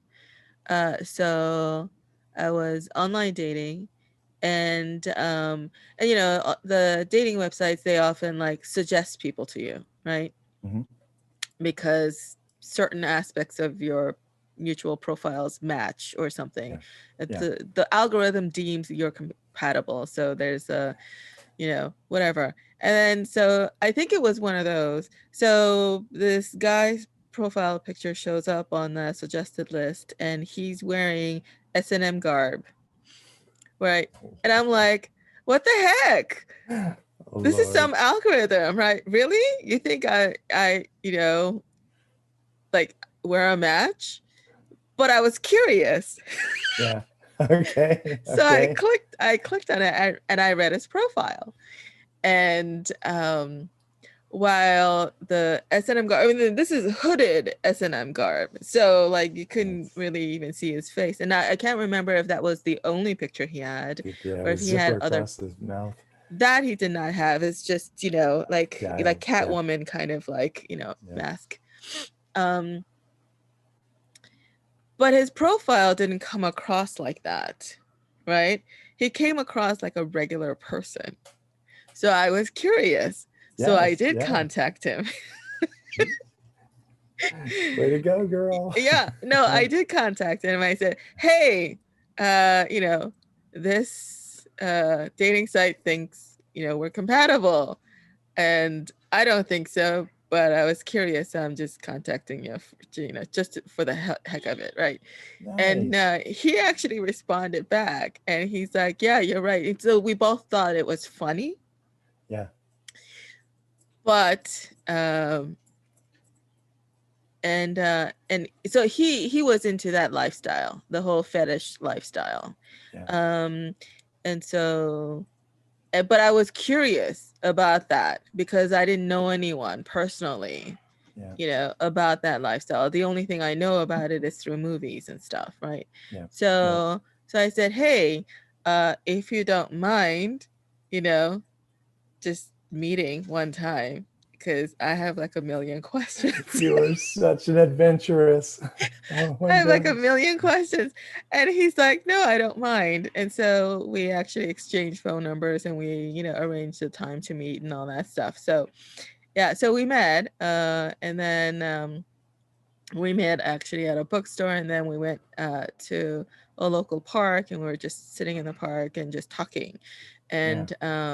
And I had a million and one questions, and he Yeah. answered all of them. Wow. Good But man. he also sensed that I was just being curious, as opposed to I wasn't being judgmental at all. Mm-hmm. Because somebody who's not in that lifestyle may be very judgmental about that lifestyle. Right. But I was genuinely just curious, because to me he seemed like, his profile read like a normal person, except for Yeah. the fetish lifestyle. And when I met him, he seemed like a normal person, except for, that. And uh right. Oh, yes, but he was also Irish, right? So when we exchanged I phone don't know numbers, why. I don't know why I laughed, because it just adds a yeah, character to it. it does.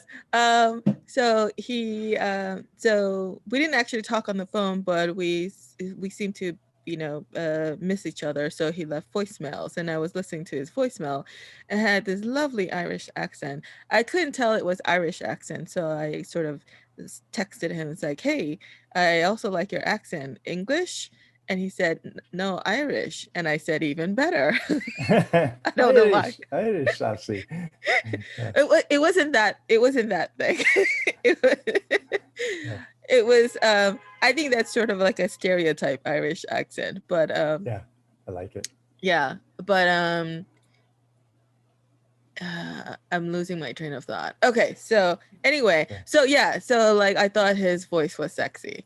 But anyway, so we met, and Nice. what was the point I was trying to make? Well, he could teach you, about. Oh yes, I remember the point I was trying to Go make. ahead. Sorry, Go sorry. ahead. So in me asking him about that whole lifestyle and everything, so the one thing that um I was impressed with, actually, is the whole concept of consent. he he he said people who actually practice that lifestyle, there's no such thing as rape. Rape does not happen, because what it is what they do is they actually, before they do anything, they Mm-hmm. talk. They talk about what they're comfortable with, what they're not comfortable with, what they like, what they don't like. They discuss all these things, and they agree beforehand how far to take things. And and I guess they, you could have safe words and all that stuff, but it's almost like you know yeah, you talk through all those things, and nothing is off limits in terms of what they could talk about. Right. um Pretty bold right. that way, courageous. Yeah. And so, and then you do exactly what you agree to do, and that's Mm-hmm. it. Yeah. um and so, yeah, so there, you know if somebody's thing is like, I don't want to I actually don't want to get penetrated, and all I want to do is, cuddle, then that's what they'll do, right? They won't take it further, because it is about, so the sense of like this mutual pleasuring and mutual respect in that sense, Yeah. and Yeah. respecting of boundaries, and also respecting of fetishes that may be bizarre or whatever, like nothing's too kinky. Mm-hmm. um Yeah. and so, yeah, so I was actually Wow. impressed on that level. Not that I would actually go into that lifestyle at all. But I think if more people in regular life actually did that, there is no misinterpretation, right? Mm-hmm. There is no uh there is no taking someone beyond what they were, beyond where they want to go, you know? Right. Right. Yeah. So, yeah. Yeah. There's um, you know, a lot of truth in that. And honestly, one of the first things that comes to my mind is that, like, um, normal in so many other areas of his life, and then this, right? And he sounds comfortable talking about it, describing it, putting it up there. And someone like you, who is like curious and open and truthful, like if something doesn't seem right, and you say, "Ooh, that I don't know that I could do that because that sounds too much." Um, you holding the conversation like that is very therapeutic for people, Mhm. because they get to talk about the parts of them that they can't talk about with anyone else. So you don't mean it as therapy, but it's very therapeutic, for him to be able to talk about things like that. And um, everybody's there by consent. And if if it goes too far, then somebody could talk about it with somebody else, but they're there to experience that. Oh yeah, what I was going to say, because about kink, is that uh, my friend has a phrase that everything in the bedroom should be loving, and at the end of it, both people should say, "Yeah, I feel loved. I feel like this was loving." Then that was a good night. Um, in tantric, which is kind of cool, we talk about like three circles. The outer circle has so much to do with like self-respect and Mm. respecting others and good communication and friendship and truth and honesty and things like that. That those are things that where we carry ourselves with dignity. Once you pair up and become a bit of a couple, the middle circle is area that things that couples can do that you can't do with strangers, you do with couples, and it's romantic and it's loving, challenging. And then the inner circle is for like committed people, non-offensive, kink, and that takes the relationship from safety to risk and back to safety, and that's and you don't go there with unless you're going to be there to support your partner. So it sounds like you had a good learning time, and I would venture to say, just my opinion, that was very helpful for him, very healing for him to meet you and answer your questions, talk you through it. Well, the story doesn't end there. You go, girl. Are you going to show me your mask? No, no, it doesn't go that far. Okay. What? What? No. Here. I actually had 2 dates set up that evening. And he was the first, and I had, like, after that whole talk, which took like 2 hours or something, I had an hour to kill before my next date, and he also had like an hour to kill before he had to go to work. He was a bartender. So we were both like, okay, well, I'm done with my questions. Like, well, okay, we both have like an hour to kill. You want to come over? And I'm like, sure. Now, the thing is, because of that conversation, I felt safe enough, because of my understanding of his whole world.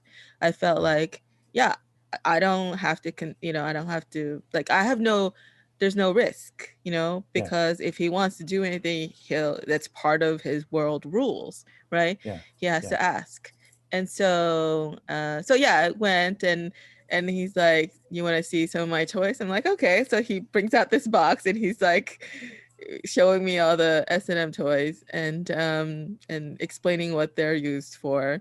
Wow. And and then at some point, like, I said, hey, why don't you put that on? And he did.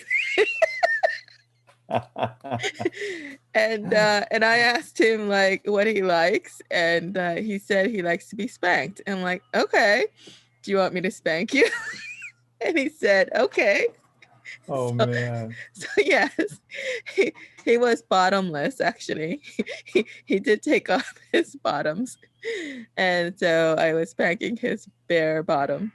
Yeah. It was hard work, actually, because he kept wanting he kept wanting me to spank him harder and harder. And after a while, like, my arm was hurting. And I did it for a few minutes, and I'm like, I said, can I stop now? And he's like, yeah, okay. And his butt was like red. And then he's like, well, can I spank you? And I said, okay, but over my skirt. I'm not taking anything off. And he's like, okay. Not in the first date. So he spanked me a few times. Yeah. And he's like, anything? I'm like, I don't really feel anything. I mean, like, there was no arousal on my part. For him, it was like, he was aroused by the whole, experience. But me, it's like, yeah, you're just spanking my butt. Oh, this is the funny part. Sorry. So he takes a paddle, he spanks me once, and then he stops. And I look at him, he looks at me, and I know exactly what he's thinking. And I said, yes, my butt is very spankable. And he's like, yeah.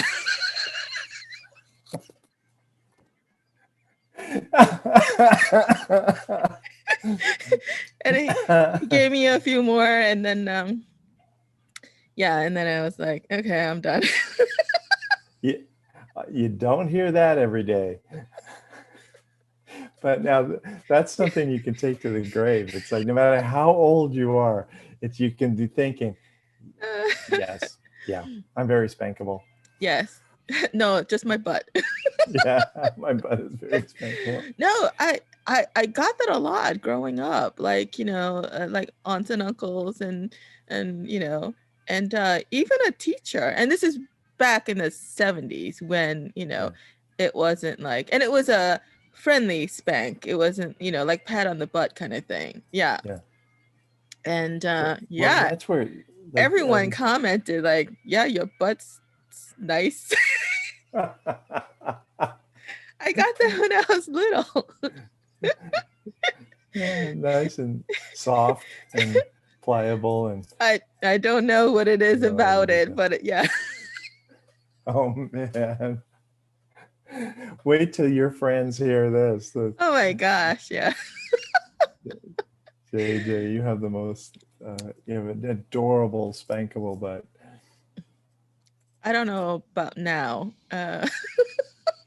Well, and that's where the stories we tell, you know, take it erotic, make it erotic. Because if the story you're telling is like, this is just clinical, and and it means nothing, and ouch, that it's like you you've limited the eroticism of it. It doesn't go anywhere. But if if there is a story being built up to this, then you've got the mental construct of, like, you're connecting the spank with the sudden pain, with the surprise, with arousal. And if a guy knew how to tell that story, that could be very arousing. Um, so, like, I tell men, What, in general or to him specifically or? in general, like Oh, the next guy you date, I mean, if you guys oh, I tell see. a So if somebody mutual, listens to this podcast and maybe yeah, he'll ask me, "Do you want to get spanked?" well, he'll work up to it.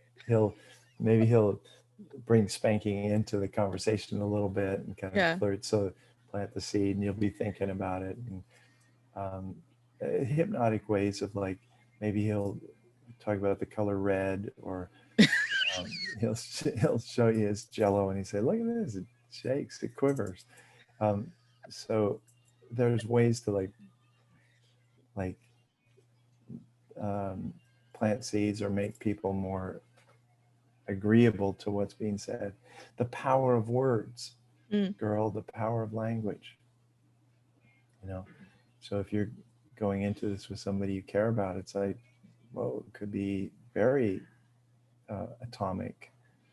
You know, so the power of words to yeah. create a mood or an invitation, so important.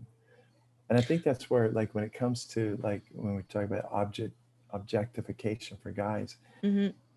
porn has it's at our last training, and, well, a couple of years ago, on sex addiction, they were saying porn is like, it's a juggernaut.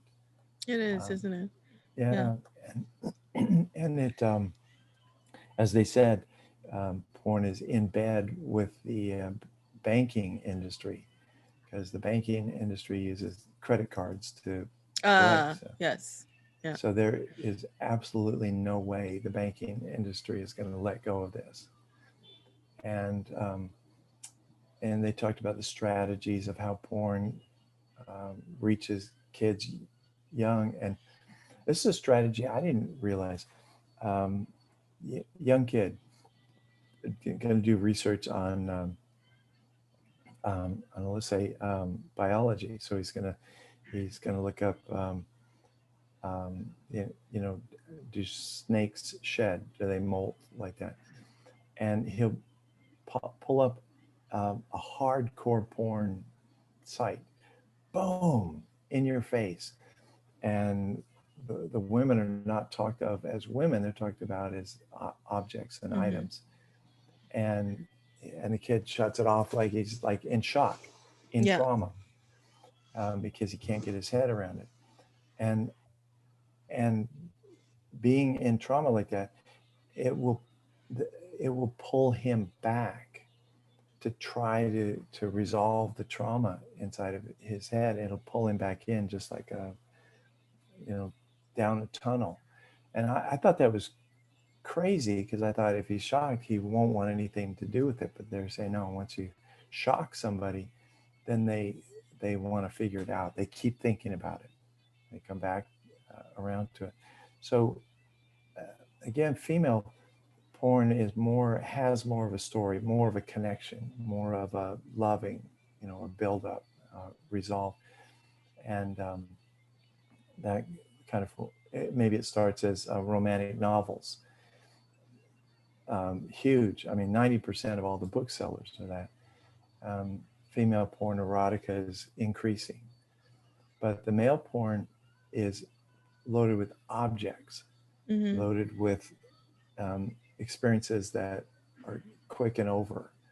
and there's no relationship. And so I I went into this field to help with the obsessiveness and porn, not out of judgment, but out of curiosity and finding what this does to guys when they ingest mild to hard porn on a regular basis.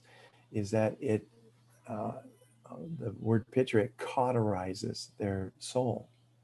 Yeah. I recently was listening to a podcast and I forget the guy's name. Hold on, let me actually look it up Okay, because I think this is important. And if you don't already know about him, it may be of interest to you to actually look his stuff up. thanks. I'll take any Yeah, referrals and references that you have. this I'll is related. Oh, so hold on a second. sure.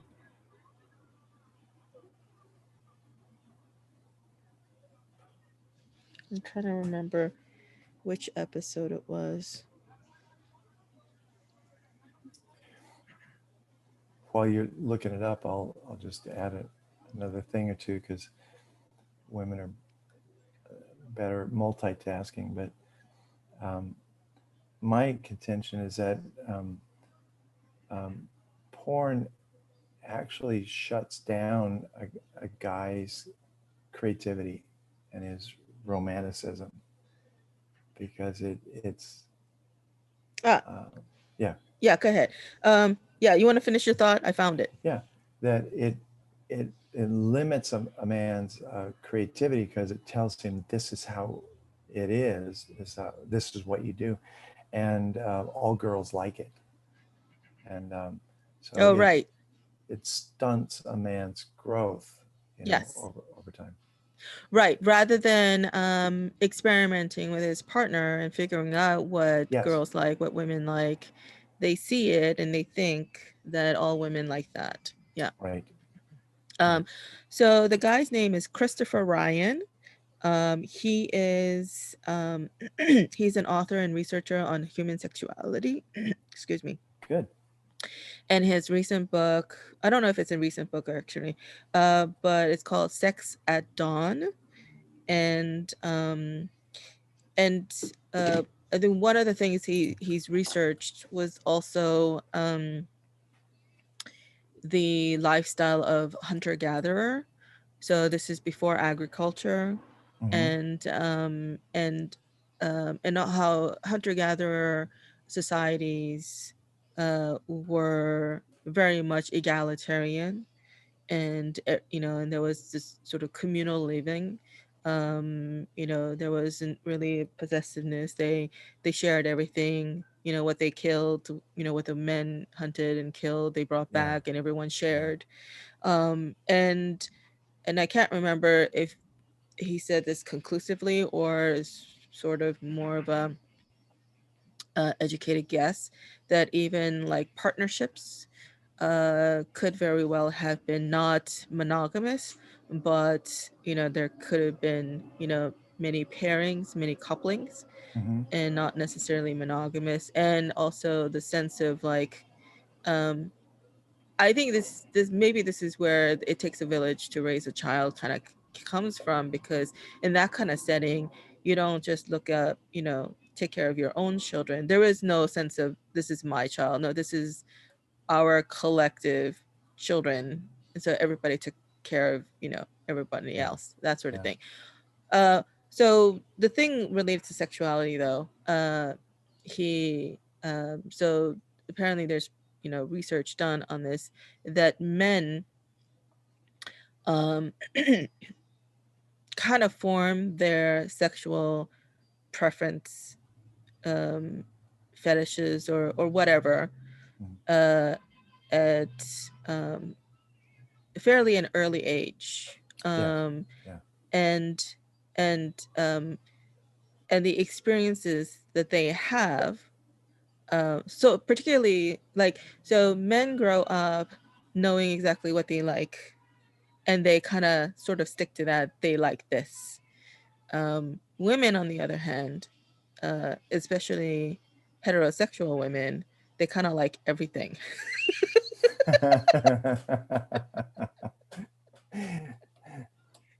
There's a compliment in there for you girls. It's like, yeah, yeah, Yeah, yeah. they like everything. So I think the experiment was they took homosexual men, homosexual women, and heterosexual women, and they showed them, I think, images of different kinds of, sexual images, maybe gay sex and heterosex and all kinds of different things.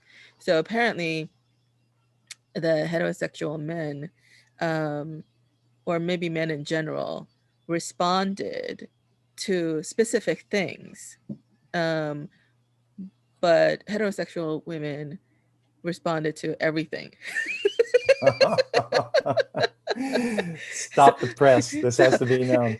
so we don't discriminate. I may Yeah, be misquoting some of the details, because this is, I was listening to the podcast and I'm trying to, recall that from memory. So, yeah. but yeah, but anyway, so the point I was trying to make is that that the relating to what you were saying about porn and how it's reaching younger and younger audiences, Oh yeah. because of the internet and everything, that it is especially dangerous or can be, you know destructive or dysfunctional, especially if when it gets to when young boys Mm-hmm. and Yeah. girls too, I suppose, but boys in particular, because of Right. how they're wired, that can that can doom them for life, if Yes. yeah, if they watch torture porn and then they get aroused, that Mm-hmm. will cement in them, that this is what they like, and they'll Yeah. try to like recreate that. I mean, I don't know. I don't know if I'm exaggerating, but No, yeah. no. I think you're speaking some real important truths. And um, in those 0 to 8 years, where I believe we're kind of figuring out how to survive. What does it take to survive in this world? Who do you have to partner with? How do you keep mom and dad, alive? To put that template over boys being introduced to porn, 0 to 8, um, there, I think it would influence it. Like, here's how to be a Mm, survivalist. Here's how to be a winner in life. You dominate this, or you submit to this, and pray that the captor, you know. So I think what comes out of that is that it's not really that they know what they like, but that's how they get started and launched, and then men don't talk about sexuality, so they're 20 and 30 years old, and they just think that what they like is what they like, um, right. but it's not really. I've got a book over here called The Sexual Mind, and when guys are able to resolve early trauma, they find that they might like uh, other things. And but I have heard that women, and I forgot the term, women tend to be more. I don't want to say ubiquitous. I don't know if that's the right term, but yeah, have a wider variety of what they can enjoy, if they're safe to enjoy it. You know. Yeah, I think it really is about um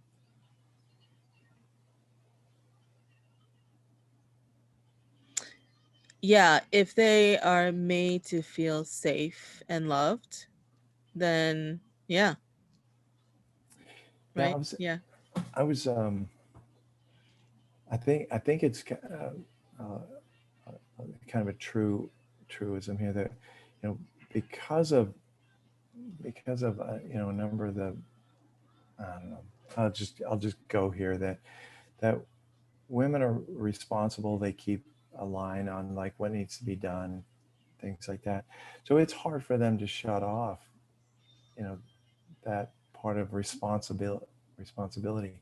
So when they're invited in, I was really disappointed to hear like some very high level women saying that when, um, in romance, women don't ever turn off their mind. They're always thinking about this or that. And I think, no, my reaction was, no, not That's not intended. true. Yeah. I, for a woman to shut off that responsible part of her mind, um, she is, she's got to be trusting that whatever she looks like, sounds like, that he loves it. And when she's there, it's kind of cosmic, because when it's spiritual, a woman um, has all kinds of alternate experiences when she can be completely off the grid and safe and pleasured. Um, she's in bliss, and and when she can attain that kind of level with a guy, when he's safe and strong enough to do that, um, he can hold her in that blissful state, that orgasmic state. He can hold her there for, I mean, I'd say like 20 to 40 minutes, but legends have it he can hold her there for like an hour and a half. And it's a blissful kind of vibrating state where she can't think, doesn't want to think. Her body is just orgasming for like half an hour at a time. And it's very, very good for the woman's body. It rejuvenates all kinds of organs inside of her. So it's an experience you just don't forget. But to find a partner that can take you there is Mm. rare. But yeah, and so a woman will find, can enjoy many different things to get to that orgasmic state with him So or her. in your counseling, whether you're counseling couples or not, um, do I mean obviously I guess I'm assuming that you talk about all these things with them. Rarely. Really? um, yeah, because most people are stuck like on that outer circle of stereotypes and myths and triggers and things. They mostly, I'd say that they're stuck in a blame culture. Uh, Somebody did this to me, kind of a victim mentality. Um, they're enculturated to like draw the line and judge. So um, they have they alienate each other with blame and victim, and shame.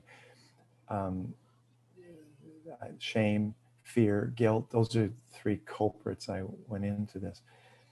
By the by the time they could get into that thing, second circle, um, they're uh, working together. They're cordial, and it's more like date night and manners and how do you treat somebody. And so, for a couple to get to that circle of talking about kink and bliss and making love for 2 to 4 hours and persistent orgasm, um, maybe 10-15% of the couples get there. So mm. um, most of the time they're happy with what they got, and so I don't see them. But so rarely I'll get to coach a couple into that inner Mm. circle. Wow. When we do, I mean, it's incredible for life. I mean, they just, they're so loyal and to each other, um, and they have to readjust their relationship as Mhm. time goes on, because how you do romance before kids is different from doing romance afterwards. So their relationship evolves, um, Esther Perel says, I've had 3 different marriages to the same man, meaning we've Yeah. transitioned. Yes. And I think that's a healthy way of looking at it. Yeah, Right? Yeah. But I think often we kind of get stuck in like, this is not who I married, or this is not the person I fell in love with, or yeah, because we all change, you yes, know? Yeah. yeah. We change, and if we don't adapt, then you get to that spot of isn't who I married, and then guys have the vulnerability, they stray because they don't work it out, relationally. And when it comes to like therapy, um, there's something like open. The women are open to like learning, teaching, growing. But there's something about guys, and maybe it goes all the way back to primitive, that if you um, learn from another guy, if you tell the truth to another guy, you're vulnerable that he'll steal your cave woman. Like if you show any Mm, vulnerability, he'll dominate. So um, it's a challenge for guys to um, learn, and it's not. I'm not telling them how to do it. I'm telling them like unlocking what they can do with their woman. And one of the romantic pictures I give them is that like medieval. I love the medieval theme, and um, for a man to move back into his wife's heart and talk about the ways he let her down, scared her, you know, um, left her unprotected, stuff, and resolve that with her. He is virtually erasing those blemishes out of her memory. As he does, we're not pretending it didn't happen, but mm, it takes courage to address those and mend them in her heart. As her heart gets healed, more of her heart comes into the game, into the marriage. So he's recovering an amazing woman, and then I coach him to go back, and for him to stand in the gap for where teenage boys have misused her, where her father's disappointed her, let her down. It's something incredibly powerful for a man to stand in the gap and say, I am sorry for what these guys did to you. You know, we would have done something different. And he brings honor to her, um, healing to her. mm. Tantric, we have a ceremony of a yoni, healing. And he puts his hand on her and he can heal like places where her yoni was misused. But for a man to go back into her history and stand in the gap and humbly apologize for what other men have done, that heals something in her.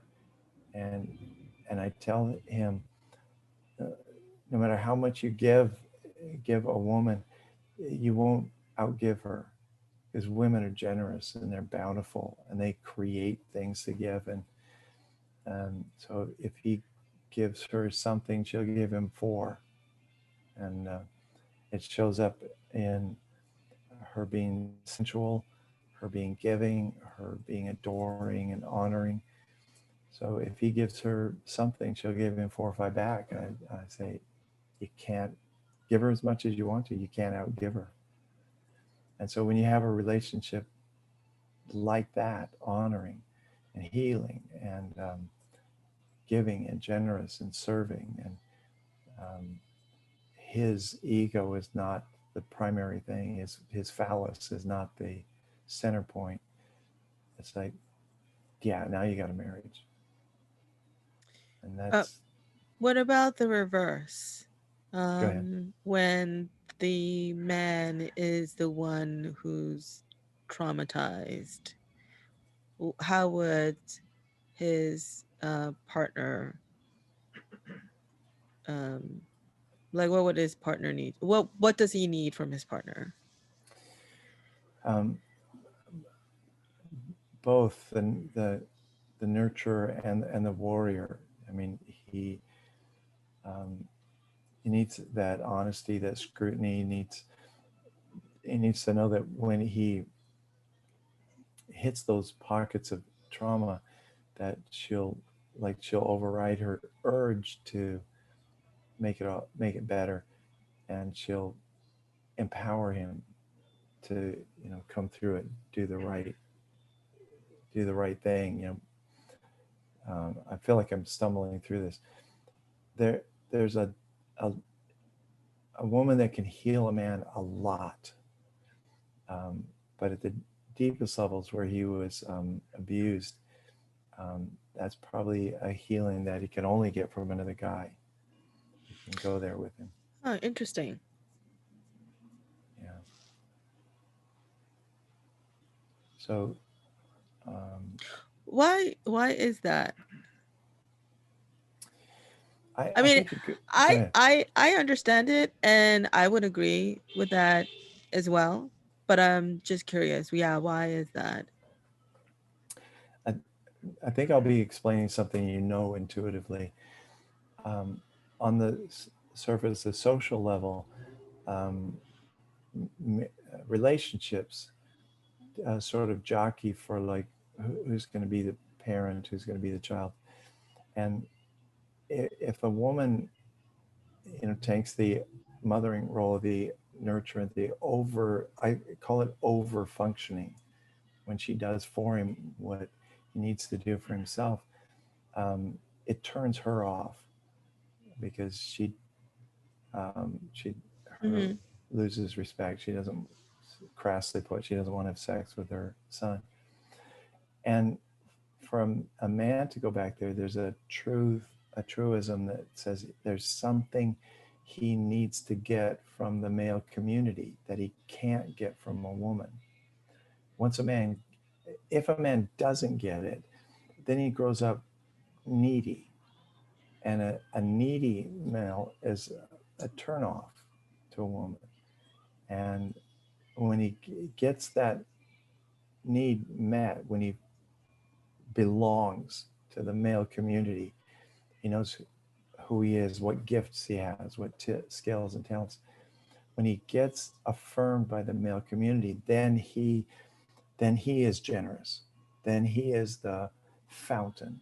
Then he gives compliments. He's generous to the woman.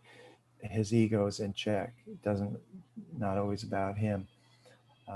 Once he gets that need met, then he is becomes very attractive to the woman. So men who are needy show up in they, they show up in ways that they don't always seem needy. Like if he gets hurt and withdraws, that's kind of a needy state, or I roughly put, it's hurtful, but it's a negative narcissism. When men get wounded and they pull back, and sometimes I see it on the surface like, oh, I get it. I'm always wrong. It's all my fault. It's I'm your biggest problem, aren't I? And he's not supporting her. He's like pulling her into his, you know, pit, self pity, sorrow, stuff like that. So if he is the needy one, it they lose the polarity, they lose the spark. It's quite a turn off. I don't know if that is uh commonly known though, because Yeah. I can see that if a woman feels that she can be healed and restored in the relationship with a man, and healed by the man in that relationship, then it may seem logical that, oh, he should be able to be healed by, my love, that I can heal him. And in fact, actually, that is a very common kind of uh conception that women have, that I can fix him, I Yes, can, yeah. yes. I can um fix, my love will fix him. yeah. Um, and make the distinction when it's a girlish fantasy, then there's an element of like magic in it, unicorns and pink clouds. My love will heal him. So you get women hooked up with stray dogs and irresponsible guys, and because my love, and that's similar to the boyhood fantasy of that I'm great, that all I need is this magic pill, and I'll be superhuman like that. And for men, we have to put that boyhood fantasy, to an end. If you want to be good at the piano, you have to practice. If you want to be good with tools, you have to practice. If you know, you have to put in the hard work, and then you can be a maestro and a baseball player. But you give up that boyhood fantasy that it suddenly happens to you. The women that I think are really empowering um, uh, are like you can see them through history. They have strong characteristics and they expect strong things of men, like a Guinevere or um, Angelina Jolie, or I was watching a TV series called The Outlander. She's very Mm. feminine, all very feminine, but she expects high of men. And so let me take that notion and say, of all people, like it shows up in 1 Corinthians 5:16, I think it says, for we no longer view people from a human point of view. So when I engage with somebody, I'm thinking there's a story in there. You have a story to tell, probably worth a novel if anybody wrote it down. You are better than that. You are great. So I'm not judging where they are. I'm just saying you're you're more than that. You have more inside of you. So what would it take for you to rise up to your best? So I'm always thinking, as we say, I'm having a big listening of people. And if women had a big listening of people, like I care for you, I respect you, but I know you can do better. I know you can do more. Men will rise up. See, here, oh man, I didn't expect to get here. Women have an immense amount of power on this earth, but they don't use it. They don't know it. I would agree with that. Yeah. If they hold a high standard for men, I know you could do this. Men will rise up to it. If they have a low standard, if they have a small listening of men, men will shrink to it. Most men will shrink. Um,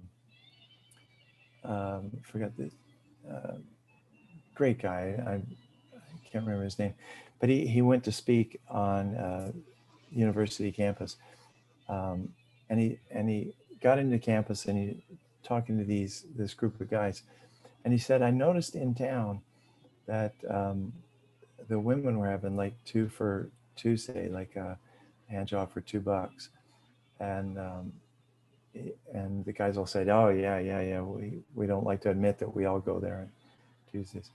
And he said, why not more expensive? And they said, I don't know, they just set the price that low and it's good for us. um, so if women expect low of men, ask low of men, we shrink. So women, here's this is interesting too. Um, in the entertainment industry, song, everywhere, people are breaking taboos. Um, we we accept and expect divorce, breakups, infidelity, things like, or cheating, things like that. But the one standard that women have not let down on is affairs. That in Hollywood they try to push the limit of like sitcoms making fun of it, movies making fun of it, and women put their foot down and said, "You can't mess with this. It's the one place that hurts too much to be betrayed." Mm. And so we have a greater intolerance for betrayal. We have a greater tolerance for breaking up and divorce and stuff like that. So women have an immense amount of power that they don't realize. Back in the 60s, women's lib and things like that. And some of the forces that went into it, male chauvinism, and we were just like knuckleheads with it. So we break out free love, bra burning, free sex, all that. When you look back on it, it's like, um, many of the guys are saying, cha-ching, we Yeah. benefited from that. They spread their legs quick. They got pregnant. We walked away. It's like the language. How do we get off calling women, whores and stuff? And there's no equivalent for men. Um, so the what? Gigolo? Yeah, yeah, but it's not always a detrimental thing, No, to it's call not. somebody. Yeah. So um, to fight for equality and fairness and respect, these are all um, good and great things. Wake up, men, wake up, treat women with more respect. Yeah. But But those words existed before women's lib. to fight for Yeah. the same rights, the same things as men, is like somebody's blinded here. Because to be like a man and have indiscriminate sex and callous and have it not care, it's like that's not a great prize.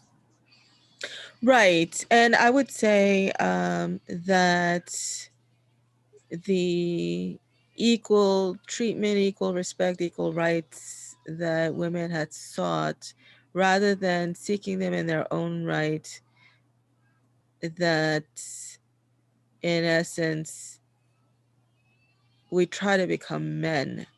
There you go. And That's the catchphrase. right, exactly, because it's like, well, we should be treated as men are treated. Um, How and would you say it differently? Because I want you to say it differently and I more powerfully. I don't know. Okay. Yeah. And I agree with you that women have immense power in terms of how men are shaped, how society is shaped. And what I find interesting is the women's liberation movement did not necessarily tap into that. Right. That rather Yeah. than tapping into that and making that stronger, in essence, I feel like in some ways or on some level, we gave that up in the name of, you know, equal rights. Yeah. Yeah. And what's interesting is not only was it a detriment to women, but it's also a detriment to men, because by hmm doing this, we made men less men. And Yes. I think, Yes. I love that you say that. That when you say something like that, it's like I am drawn towards the honor of you saying that. You say that, and you speak to the hearts of many, many men. But keep yeah, going. Keep going. and I think this, that there's a lot of confusion in terms of what masculinity is, and how boys hmm today are growing up completely Yeah. confused as to how they Yes. should be, Yes. because no matter what they do, they're being told they're wrong, or Yes. that's not how they should Thank you. be. Thank um you. and and whose fault is that? I hate, you know, I I may get like hate mail if anybody is actually listening for this, but I would say it's women's fault. I'm sorry. It is, because as much as men have the responsibility not to abuse their power, women also have the responsibility to the men to become good men. Yes. Oh my God, that you're a goddess for saying that. Yes. But I don't know how many people actually think this. We're responsible to each other, and we Yes. both did disservice. Yes. See, when for the last 30 years, when men are crushed and everything they do is wrong, and then now we're at a spot where men don't want to try. These Yeah. young men, they don't want to try, and so they go home and play Halo and Game Boy and get high on weed, and um, Now, and because everything they do is wrong anyway, so I they don't want to go to community college and knock out an AA, keep going. I am actually astounded to the, you know, to the sheer percentage of men who have not gone off the deep end. That still, majority of men are are good. I mean, they're figuring it out on their own, you Hmm. know. Um and also I I don't know if I could say that about women. Go ahead, go ahead, because what you're saying is I like, man, you it's know, gold. It's golden. yeah, but I will say this. I do have a tendency to uh shit on myself more than other people. So if I'm talking men, women, I do have a tendency to shit on women more than men. And if I'm talking like race or, whatever, like identity, aspect of identity you want to talk about, like I do have a tendency to shit on like what I identify with more than the other. So that said, Well, yeah. when you said that it's more women's fault, I would pull that back a little bit and say let's not go to fault. Let's just Yes. be serious about that. Right. So That's true. And around I wouldn't say, and I'm not saying it's entirely women's fault. That's not fair either. Yes. they take their responsibility. Yeah. When they do, uh, we adore women that do. My friends say that I'm harder on men because I think it's, I hold men to a high standard of, like, protecting that, being chivalrous, honor, things like that. My friends say you put too much on men. I hear that. I don't know that I do. But around me, Yeah. if I sense you, shitting on yourself, I will stop. I'll just interfere and say, don't go there, because it's there's a dance of mutual honor, Yes. mutual respect, where we can listen big to each other, bring out the best in each other, or listen small. And what you're saying right now is a big listening of men, um, because, like, Jordan Peterson is so funny sometimes. Do you recognize the name? No, I know him. Yeah, I know Okay. his work. Yeah. Yeah. And he says, men are feeling so frustrated. Kids, teenagers are feeling so frustrated, and he says, to the guys, he said, "Well, you may not be able to do much. Maybe today you can't do anything, but by God, you can pick up that rock and move it over there. You can do that." That's so fun. That's exactly how he says it. I love this stuff. That's exactly how it is. And what I find interesting is the criticism. He gets all different kinds of criticism. One criticism that I heard, that I get is, so it's it's ridiculous. Is his 12 steps, not 12 steps, 12 rules for life. Yeah. Ever Yeah. since he published that book, and would do a book tour and speaking engagements and all that stuff. And the comment or the criticism is that the majority of his audience are men. Hmm. And as if that's criticism, like, Yeah. well, good for them. Yes. There should be more of them I listening to agree. him and reading Thank his you. book, and Thank you. you know, um, being guided. We should thank him Yes. for Yes. helping so many men, because somebody needs to help men. Yes. Yeah. Somebody's got to reach them. And this guy, he tapped something and people Yeah. listen, which is one of the background noises back when Freud and Jung were talking. And um, they each developed a model yeah, of human mind. And Freud's persisted for, hundreds of years. And Jung kept saying he just found a better metaphor than me. I mean, he connected in ways that people. So Jordan Peterson does. He says you can do that. There's a infamous little clip of an admiral speaking to the graduating class, and he says, bigotry won't be tolerated. And he says, do one thing, just same thing as move the rock. He says, make your bed. Then you do one thing of excellence. And then if you go out into the world and you get your butt kicked, you come home and you look at that bed and you say, I did one thing good. And for me, it became my kitchen sink. It's like I want it cleans, before I leave and when I come home, because it's like an anchor point. Do something of excellence and then start and build from there.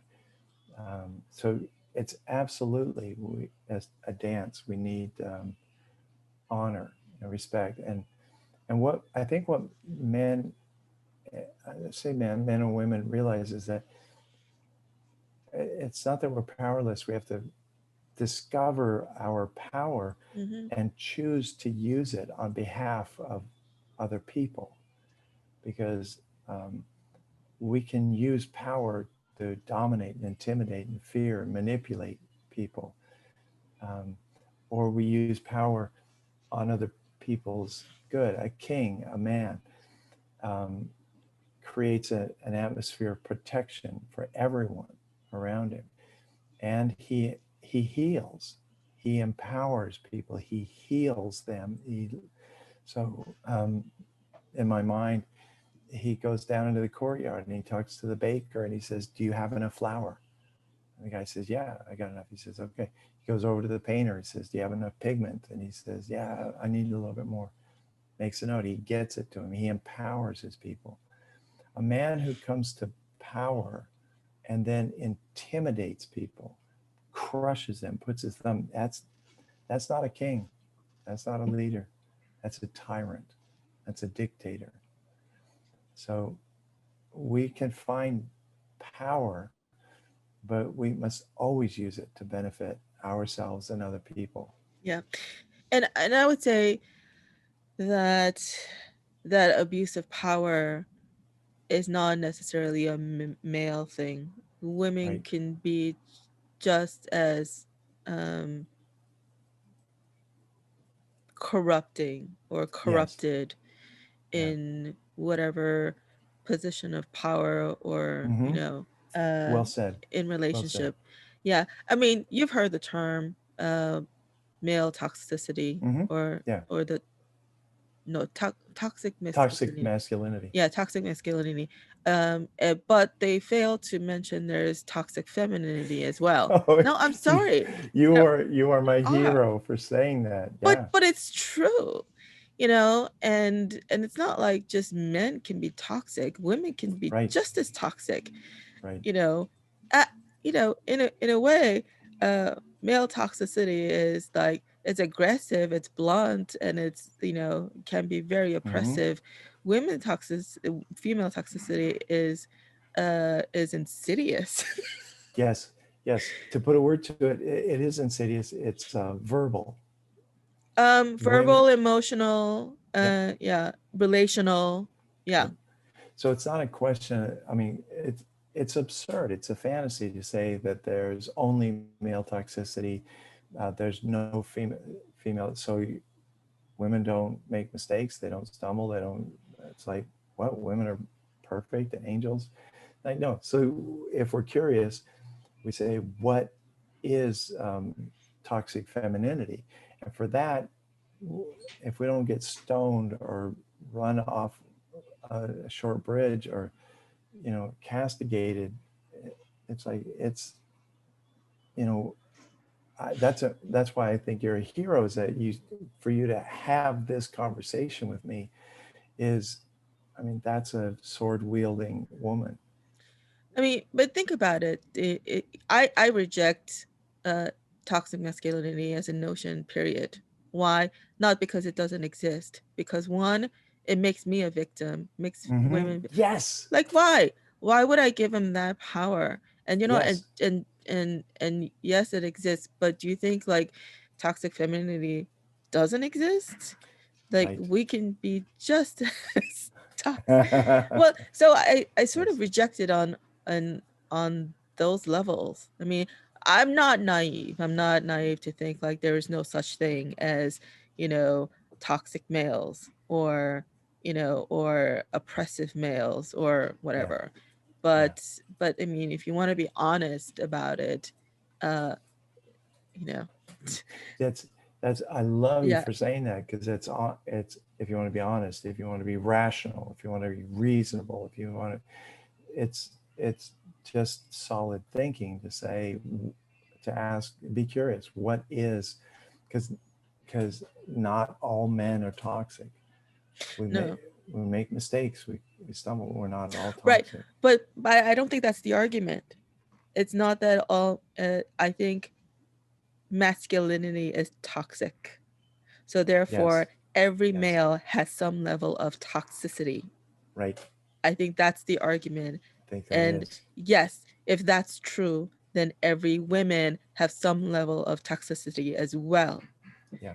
And so to make just one side, put all the blame on one side and not any responsibility on the other side is is just blatantly wrong.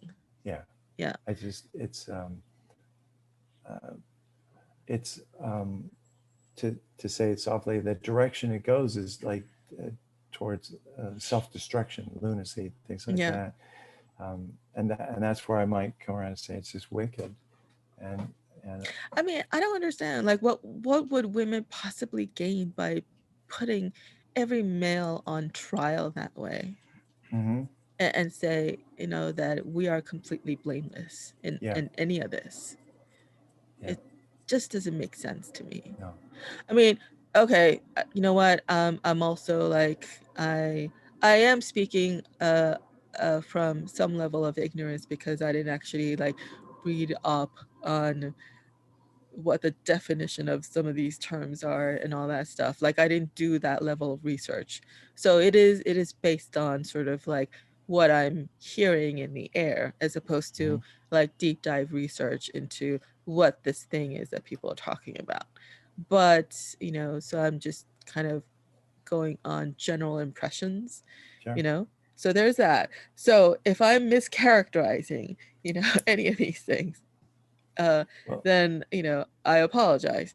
But from what I can gather, and yeah, sort of like the just the rhetoric and how it's talked about, mm-hmm, and you know yeah, it's that's what I'm gathering. So yes, and that's what I'm responding to there. and that's how society advances. That's how we get enlightened, is dialogue, Yes. conversation like this, and we both grow, and um, we both get off camera and we go do a deep dive and we talk with people like, what is this? But we're curious about it. What is this, and what do women have to gain by doing this? Um, Prager University has a powerful 5-minute video on restoring masculinity, and one of the points is if we neuter men, if we make them all nice, hairy women, as Alison Armstrong used to say, if we make them nice, there will be some men who are beasts, and those men will rise up and dominate everybody. Yes. So it takes strong men to stop bad men, is the motto. And there it is. It takes noble men, honorable men who have power and know how to use it on everybody's behalf. And when it's rare, but when I meet men who know how to live like that, then if they call for action, I know it's not just based on their ego. I know it's based on, it's going to help the community. So it takes a while to get that reputation of being selfless. So I think a good note to maybe end is, what message would you give to men out there? And then after that, what message would you give to women out there? Oh man. Putting you on the spot. Sorry. Yeah. Well, will you help with this? Like, I'll kick out something, and if you can Oh, shape okay. it. Okay. Man, you know what pops into my mind is like, I want to start with like, be authentic, be, which means be honorable, but be honest, be true to yourself. Man, there's other things that come to mind, other things I talk about with men all the time, but I think that's what just immediately popped in my mind, is be authentic, be real, be honest. Honest, authentic. The word authentic, though, is one of those nebulous words. I feel like I know what the word means, and I guess people have a general sense of what you're talking about, but I feel like it's one of those like words that I don't know. But yes, be authentic. Okay, so let me just ask you then. What do you mean by be authentic?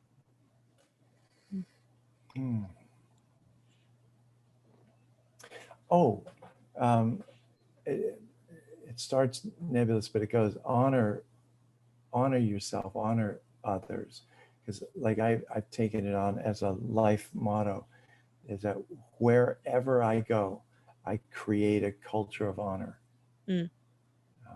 So in my presence, nobody gets demeaned and things like that. So wherever I am, I create a culture of honor. So I would say to men, wherever you are, create a culture of honor. And that kind of leaves it up to them to like ponder, like, what is honor? Well, good. If you haven't pondered that for a bit, ponder it. How do you live it out? And be brave. Be your bravest self.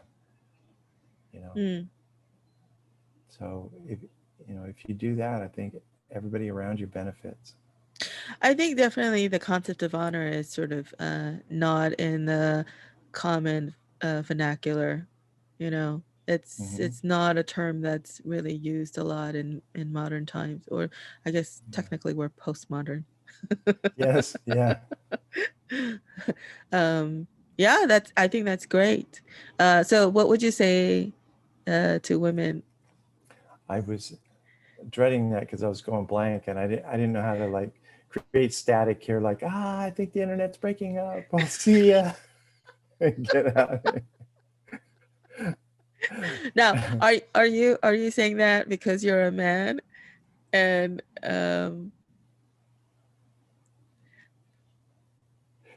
Well, yeah, kind of. I was just like blank, and I was thinking, I don't I know. think something that you said earlier is sort of is apt, I think, that we need to hold men to higher standards. Yeah. Um, Yeah. Now, that doesn't mean that we browbeat them. Right. Yeah, Right. I think we need to hold them to a higher standard, but with compassion. Yes. Compassion. You know, when you said there were a couple things that you said that were so compassionate, and it implies you understood that that the male journey was tough, and there was Yeah. something about the way you said that. It was like, oh my gosh, I don't know, what did I say? Well, it's recorded, so I guess we could. Yeah. there's something so um, wonderful about that. Um, I did some training with Allison Armstrong, and she said, I like men. Yeah. I adore men. It's like, and for us guys, it's a, we just don't hear it that often. Yeah. And when a woman says it, it's very regal, it's very sexy. Yeah. When I a woman says, I dig men. I like men. Yeah. I actually I think so I'm a little biased though. Because I was a tomboy or tomboyish when, I was never athletic, so I didn't like, exhibit the stereotypical tomboyishness of like climbing trees and playing ball and all that Sure. stuff. Um, but um, but I wasn't a girly girl, and I was never a girly girl. Although, like later in life, in my 30s, I did go through a girly period where, I really got into clothes, and I was wearing high heels all the time, and cute dresses and skirts and actually, here's a funny story. So one time, so during that period, Yeah. like I knew, like for some reason, like I knew how to like pick out clothes that fit me. Like I learned how to do that, Nice. and so there was during that period a couple of times.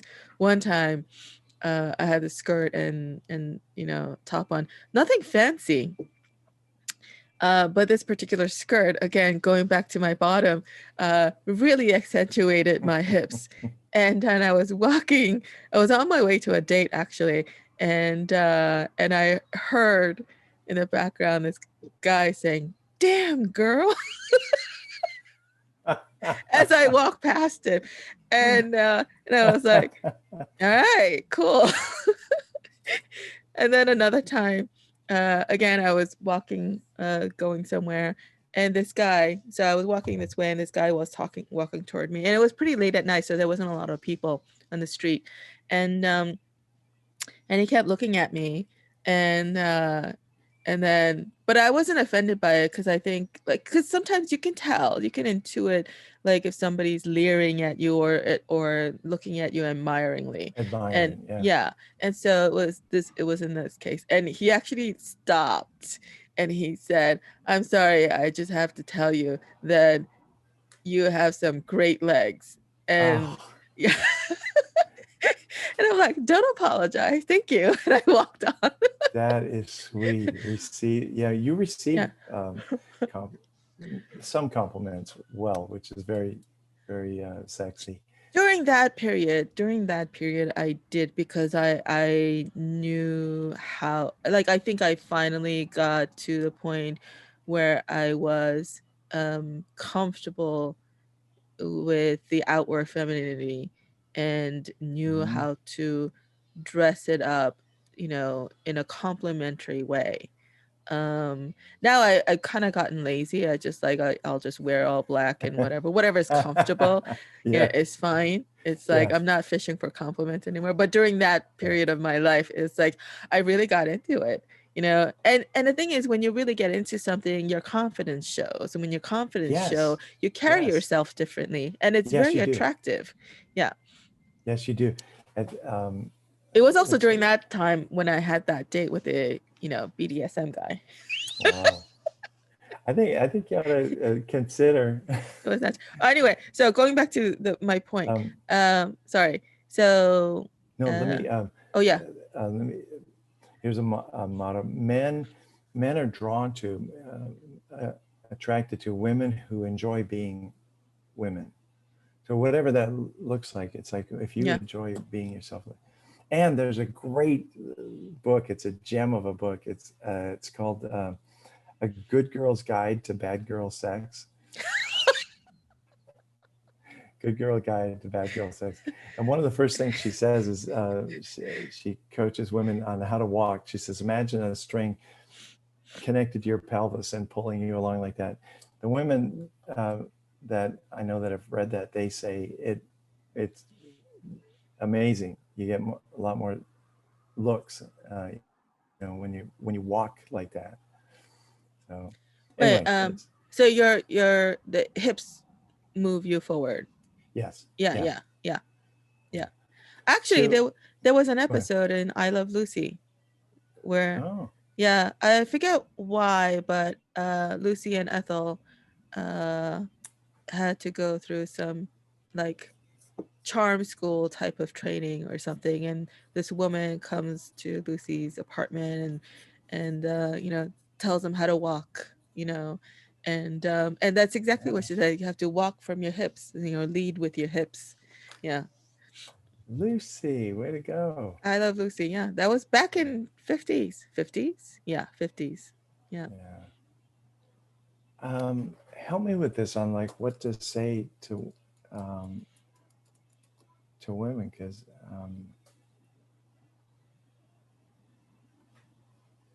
I want to say, what pops in my mind is like what we've been talking about, like um, respect yourself. Because I think if they respect themselves, they'll hold a high standard. Yeah. I think I think what one thing, I mean, there were bunch of positive things that did come out of the women's liberation movement. Hmm. I'm not gonna shit on the whole thing, but Yeah.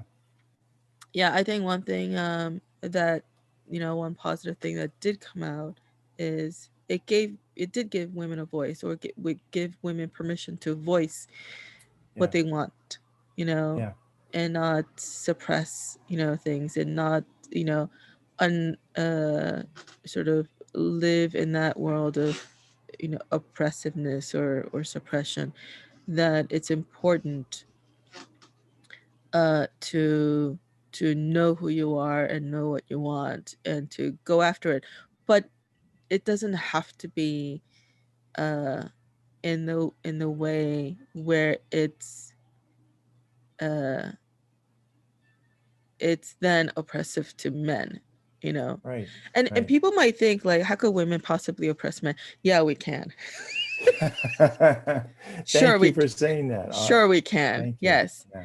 uh and but it's true, we do hold a lot of power, and with a lot of power also comes responsibility, and Yes. wielding it properly, right? Wielding Yes. it to Yes. in a way that heals and brings together and empowers, you know, and women talk about empowering themselves. We also need to empower men. Yes. Yeah. Yes. Um, I would tell it's a value that I have. I would tell my boys growing up, I'd say, if you ever have a chance to make yourself feel good by making someone else feel bad, pass on it. Don't Yeah. take it. Don't go there. Um, so use, cultivating power, understanding your power. If it's at the expense of someone else, it's like, yeah, not worth it. Yeah, it's not a zero sum game. Right. Power is not a zero sum game, actually. Mm. It's not. That But it's often only thought of in that dynamic. There's the oppressor and the oppressed, Right. but that is not the definition of power. That's right. That is I think, one manifestation of, yeah, yeah, but yeah. I think um, I'm certain that what you just said is at the crux of this national crisis, that people have been selling the story and promoting the story that if someone achieves, it's at someone else's expense, and that is not the that's not the best use of power or the best definition. Yeah. But I do also get where that comes from, because the most apparent examples are it is that dynamic, you know, but there are other ways, better Hmm. ways. Yeah. Sure. And That's why we want to be different, expect different. exactly. Yes. So that's it. Be different. Yeah. Expect different. Yeah. Um, yeah. So I think we've been talking for almost 4 hours. So I think we should Oh my gosh. yeah. Um, This. anyway, so yeah, Raymond Jones, Okay. thank you so much. It's been great talking to you. This has been wonderful. And actually, uh, we do have you're coming back, right? Yes. Yeah. Yeah, we're coming back next month, and we'll talk about more things. Okay. And so thanks everyone for listening. Please tune in next time. And I've been asking my guests to do this. So Mhm. will you tell the listeners to subscribe to my channel? Yes, definitely subscribe because this is a high level conversation. It's fun, it's robust, and it it everybody benefits from this. So subscribe. I don't think you hit the bell down below. Yeah, well, yeah, Did you? there is a Okay, link down below. Yeah. okay. Hit the bell, Hit the subscribe button. subscribe, and add a comment because I think that helps the algorithm. So Comment, like, share, do everything. Yeah. yes, and get all excited and then go to a sneezing party and have fun. Sneezing party. What is that? I was a spinoff of with Steve Martin. He says, "Let's get all excited and go to a yawning party." Oh, I see.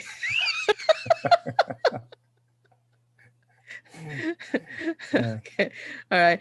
Stay on for a minute. I'm just gonna uh stop the recording. Yeah. Okay. Okay. That's right. I stopped the recording and then we talk for a few minutes. Okay. Bye everyone.